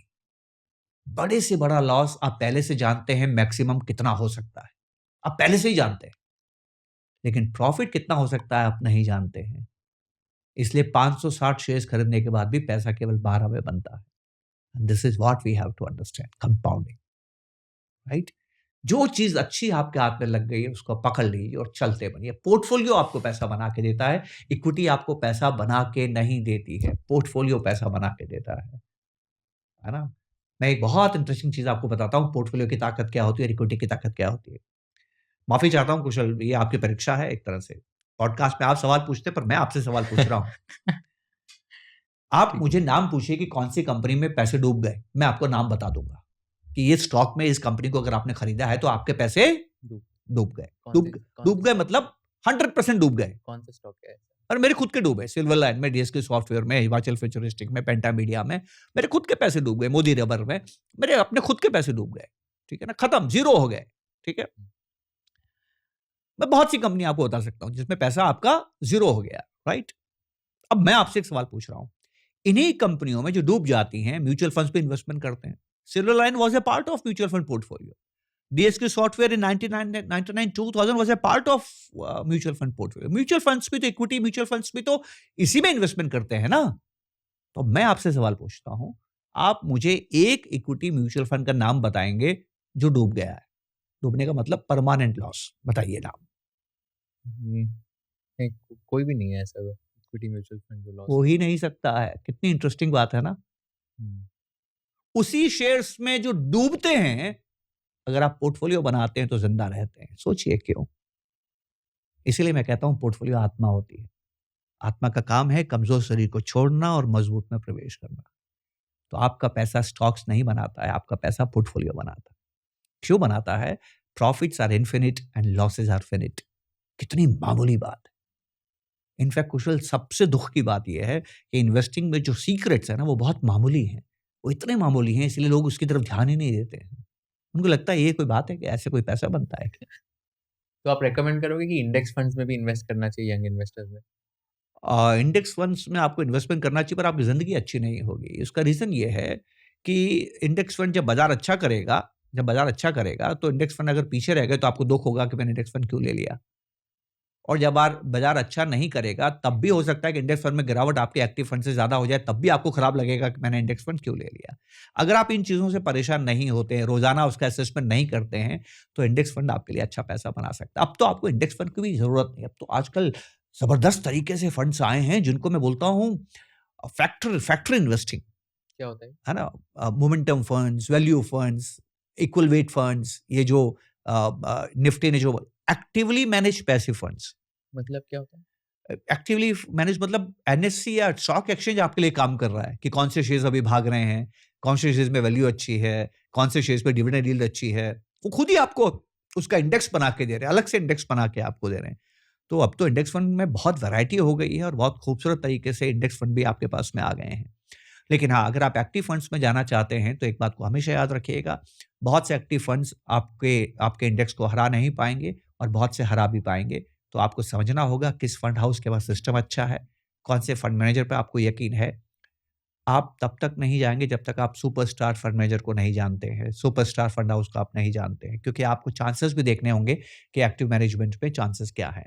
रही बात, एक इंटरेस्टिंग बात मैं आपको बताता हूँ कि इंडिया में नए इन्वेस्टर्स बहुत आ रहे हैं। तो इन्वेस्टमेंट में आपको 2 तरीके से पैसे बनता है। एक, आपने क्या सही निर्णय लिया, दूसरा दूसरों ने क्या गलत निर्णय लिया। मैं एक एग्ज़ाम्पल से आपको बताने की कोशिश करता हूँ। मैं जापान में गया था और जापान जब मैं गया तो हमारा जो मेरे साथ में मेरे कुछ कलीग्स थे, वो भी हमारे साथ में थे। तो हम एक सूमो पहलवान की फाइट देखने गए। ज़िंदगी में मैंने सामने रूबरू अपने सामने सूमो पहलवान को देखा। क्या वेट 150 किलो का आदमी होता है, इतना मोटा तगड़ा आदमी होता है। मैं, आप देख रहे हैं कितना दुबला-पतला आदमी हूँ। तो मेरे साथ में जो लोग थे वो हँसने लगे। बोलते, "कृष्ण, मैं सोच रहा हूँ वो लंगोट पहन के ना तुम उसके सामने खड़े हो। कैसा लगेगा?" वो हँस रहे हैं। मेरा कहा ना, जिसको आप बॉडी शेमिंग कहते हैं वो कर रहे हैं। तो अब मैं आपसे कुशल उस इंसिडेंट को याद दिला के आपसे एक सवाल पूछता हूँ। अगर मेरे को सूमो के सामने खड़ा कर दिया जाए तो कौन जीतेगा? सुमो। आप कैसे कह सकते हैं? कितना आसान है ना? हाँ, मतलब सुमो थोड़ा ताकतवर कितना होगा। आसान है ना? अच्छा, सुमो। आप अनजान हैं, सूमो के सामने उतना ही भीमकाय, उतना ही मोटा तगड़ा एक दूसरा सूमा खड़ा है। मैं आपसे पूछूँ कौन जीतेगा तो आप क्या कहेंगे? दूसरा नहीं वाला। मालूम है ना? तो बिल्कुल। ऐसा ही मार्केट होता है। मार्केट में 2 तरह के इन्वेस्टर्स होते हैं, इंस्टीट्यूशनल और रिटेल। जब तक रिटेल इन्वेस्टर डायरेक्ट बाज़ार में जा रहा है, फंड मैनेजर आउट परफ़ॉर्म करेगा। सूमो मेरे को हरा सकता है। रिटेल की गलतियाँ ही फंड मैनेजर की इनकम होती है। देखिए, 2 तरह से इनकम बढ़ती है आपकी। एक, दूसरे की गलती से पैसा आपकी जेब में आता है। दूसरा, इकोनॉमी ग्रो करने से आपका पैसा बढ़ता है। हुँ। जिस बाज़ार में रिटेल कम हो जाता है और केवल इंस्टीट्यूशंस होते हैं ना, वहाँ पर एक इंस्टीट्यूशन को हारना पड़ता है, तो ये कहना मुश्किल हो जाता है कौन जीतेगा। तो वहाँ आपको पैसिव फंड्स में ही जाना है। पर इंडिया में अभी भी रिटेल डायरेक्टली बाज़ार में बहुत ज़्यादा आता है, तो इंडियन फंड मैनेजर्स अगर सही तरह से काम करते हैं, सही सिस्टम्स को फ़ॉलो करते हैं, तो इंडिया में एक्टिव फंड्स अभी भी आपको अच्छा रिटर्न दे सकते हैं।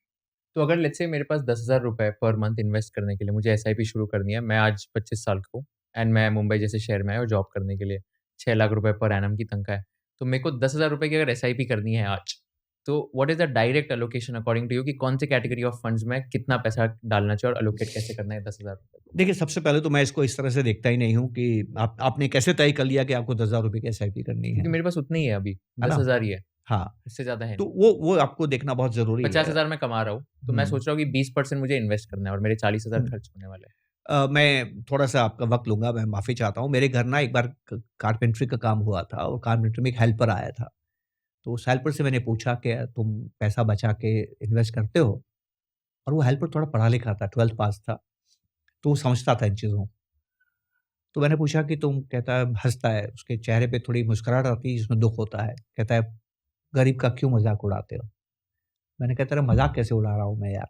कहता है कि देखो साहब, मुझे हर दिन काम नहीं मिलता है, ठीक है? कभी काम मिलता है, कभी काम नहीं मिलता है। दिवाली में हर दिन काम मिल जाता है, बाकी मुझे 20-22 दिन ही एवरेज काम मिलता है और हर दिन का मुझे ₹800 मिलता है। अब 22 दिन अगर कोई आदमी काम करता है तो ₹800 मतलब क्या इनकम हो गई उसकी? 15, 16, 17 हज़ार इनकम हो गई। तो मैं पैसा बचा ही नहीं सकता। तो मैंने उससे एक बात पूछी, "एक बात बता, तेरे को 22 दिन काम मिलता है कि 20 दिन काम मिलता है?" कहता है, "कभी-कभी तो 15 दिन ही काम मिलता है।" तो मैंने कहा, "तेरे को मालूम है कि 15 दिन मिलेगा कि 20 दिन मिलेगा कि 22 दिन मिलेगा कि 25 दिन मिलेगा?" कहता कि, "मैं नहीं जानता मुझे कितने दिन काम मिलेगा।" तो मैंने उसको कहा, "एक बात याद रख, जब तेरे को 17 दिन काम मिलता है तो ये मान के 16 दिन ही मिला, क्योंकि तूने ही कहा तेरे कंट्रोल में नहीं है। जब तेरे को 20 दिन काम मिलता है तो ये मान तेरे को 19 दिन काम मिला। 1 दिन तेरे को काम कम मिला, ये मान के चल, क्योंकि वो तेरे हाथ में नहीं है। तू खुद ही कह रहा है कि कभी मुझे 15 दिन ही काम मिलता है। वो 1 दिन का पैसा तू मेरे यहाँ जमा कर दे।" कुशल जी, मेरे घर में गरीब से गरीब आदमी जो मेरे कॉन्टैक्ट में आता है, गाड़ी साफ करने वाला है, हेल्पर है, डोमेस्टिक हेल्प है, गार्डन में काम, जो भी आदमी आता है, उसको मैं इंश्योर कराता हूँ कि सेविंग्स करें। ये जल्दी फाइनेंशियल फ्री होते हैं क्योंकि इनकी इनकम कम होती है। बहुत जल्दी फाइनेंशियल फ्री हो जाते हैं। तो आपको कोशिश करनी होगी कि मुझे कितनी सेविंग्स करनी है। क्योंकि ज़्यादातर लोग जो पैसा कमा रहे हैं ना, वो पैसा वो कमा रहे हैं जो दूसरा दे रहा है। वो अपनी इच्छा से नेगोशिएट नहीं कर रहे हैं कि मुझे कितना पैसा कमाना है। जो आदमी 6 लाख रुपए की नौकरी कर रहा है, कल को अगर उसका एम्प्लॉयर ये कहता है कि अगले साल मैं तेरे को 5.5 लाख रुपए दूँगा, क्या चांसेस है वो कंटिन्यू करेगा, क्या चांसेस है छोड़ देगा बताइए? हमारे यहाँ पहले ही अनएम्प्लॉयमेंट बहुत ज़्यादा है, राइट? कोविड में मैं अच्छी तरह से जानता हूँ, बहुत से लोग जो दुकान में काम करते थे, साड़ी समेटने का काम करते थे, उनकी तनख्वाह कम हो गई थी। 4 साल तक वापस नहीं बढ़ी, जबकि कोविड साल भर में खत्म हो गया था, राइट? तो बहुत बार लोग अपनी कमाई पे कंट्रोल नहीं होता है। तो मैं फॉर गॉड सेक उनसे कहता हूँ कि कमाई में आप सेविंग्स को पहले कीजिए और बाद में जो पैसा बचता है उससे ज़िंदगी आप निकालिए। क्योंकि हम एडेप्टर इंसान की सबसे बड़ी ताकत क्या है कि उसमें एडेप्टेबिलिटी होती है। वो अपने आप को एडॉप्ट कर सकता है। तो आपको सेविंग्स में एडॉप्ट नहीं करना है, आपको एक्सपेंसेस में एडॉप्ट करना है। और जो आदमी एक्सपेंसेस एडॉप्ट करता है और सेविंग्स को डिसिप्लिन रखता है, वो जल्दी फाइनेंशियली फ्री होता है। तो पहली चीज़ तो ये है। दूसरी चीज़ ये है कि मान लीजिए उसने ₹10,000 बचाया। अब ₹10,000 का ₹10,000 उसको इक्विटी में इन्वेस्टमेंट नहीं करना है। भले ही लोग बोले यार आप 25 साल के हो, आप तो 100% इसमें करो, नहीं करना है। आपको 60-70% ही पैसा आपको इक्विटीज़ में करना है। वो 10, 15, 20%, 25% पैसा आपको डेट में डालना है और वो आपको तब काम आएगा। देखिए, जब आप गाड़ी चलाते हैं, मैं आपकी बात आपने कहा था कि आप स्पीड पे फ़ोकस नहीं करेंगे, क्योंकि ट्रैफ़िक तय करता है कि गाड़ी की स्पीड क्या है। पर कुशल भाई इम्पोर्टेंट बात ईमानदारी से जवाब दीजिएगा, जैसे ही रोड थोड़ी थोड़ी खाली मिलती है, आप क्या करेंगे? स्पीड बढ़ा देंगे। बढ़ाएँगे कि नहीं बढ़ाएँगे? बस ये रोड खाली आपको मिलती रहती है। तो जब भी रोड खाली मिले, आपके अंदर स्पीड बढ़ाने की ताकत होनी सही। चाहिए। उसके लिए बॉन्ड बड़े काम की चीज़ है, राइट? तो आपको बॉन्ड में इन्वेस्टमेंट करना है, आपको इक्विटी में इन्वेस्टमेंट करना है और इस तरह से आपको इन्वेस्टमेंट करना है। तब जाके आप आसानी से और आपको रीबैलेंस भी करना है। ये लैमिनेट करके रखने वाली चीज़ नहीं है, आपको पीरियडिकली उसको रीबैलेंस करना है। कितने टाइम में रीबैलेंस करना चाहिए? रीबैलेंस आपको करना है नॉर्मली आपको पैसा निकालने के रीबैलेंस नहीं करना है, आपको रीबैलेंस करना है as per your return expectations. तो हर एसेट का एक लॉन्ग टर्म रिटर्न एक्सपेक्टेशन होता है। तो मान लीजिए इक्विटी का लॉन्ग टर्म रिटर्न एक्सपेक्टेशन है 12% और आपने कहा है कि 12% तो दुनिया कमाती है, मेरा 14% है। तो मान लीजिए आपने कहा 14%। अब अगर 14% रिटर्न एक्सपेक्टेशन है आपका और बाजार ने दे दिया 18%, वो 4% आप निकाल लीजिए, क्योंकि वो आपके एक्सपेक्टेशन से ज़्यादा है। ऊपर है, उसको निकाल के अलग रख दीजिए। जब भी आपकी 14 से कम आएगा, उसको आप डाल दीजिए। आपको 14 मेंटेन रखना है, कहाँ से डालना है फिर ये एक्स्ट्रा पैसा जो डालना है आपने या पहले निकाल लिया था और फिर बॉन्ड भी आप कर रहे हैं, हुँ, फिर बॉन्ड भी आप कर रहे हैं। आपको अपना रिटर्न 14% रखना है। इससे आप जानते हैं क्या होगा? सर्टेनिटी ऑफ आउटकम हो जाएगा। Hmm. This is what you have to do.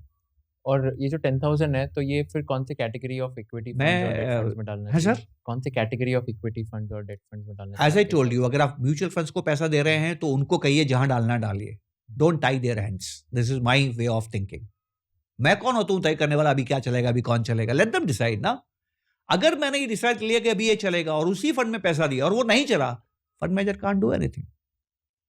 No but let's say flexi cap, multi cap, multi asset बहुत सारे कैटेगरीज़ है। So any specific categories you recommend कि I investors I should start I with? I normally love flexi cap, क्योंकि flexi cap का मतलब है superstar fund manager. देखिए 2 तरह की बॉलीवुड एक्टर्स 2 तरह के बॉलीवुड डायरेक्टर्स होते हैं। एक होते हैं मनमोहन देसाई, है ना? एक होते हैं आपके यश चोपड़ा जी।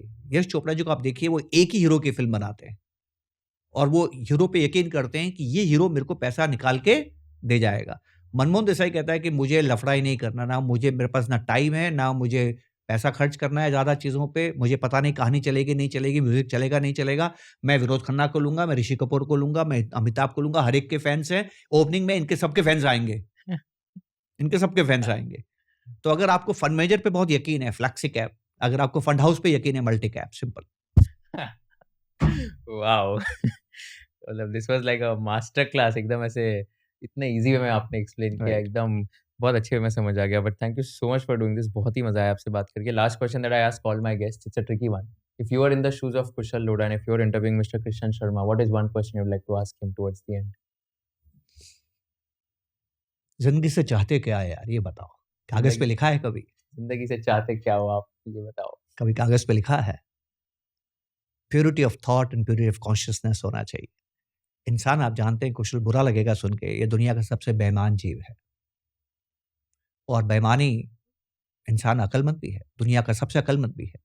तो हमारी अक्ल ने हमें सिखाया है कि बेईमानी बुरी चीज़ है। अगर दुनिया को पता लग गया कि ये बेईमान है तो सब आपसे रिश्ता तोड़ लेंगे। लेकिन बेईमान तो हम हैं।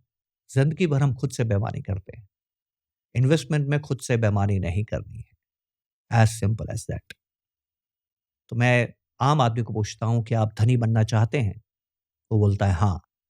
अगला सवाल पूछता हूँ, क्या एफडी सेफ है? वो बोलता है हाँ। मैं कहता हूँ बेईमान है। क्योंकि एफडी आपको धनी नहीं बना सकती है।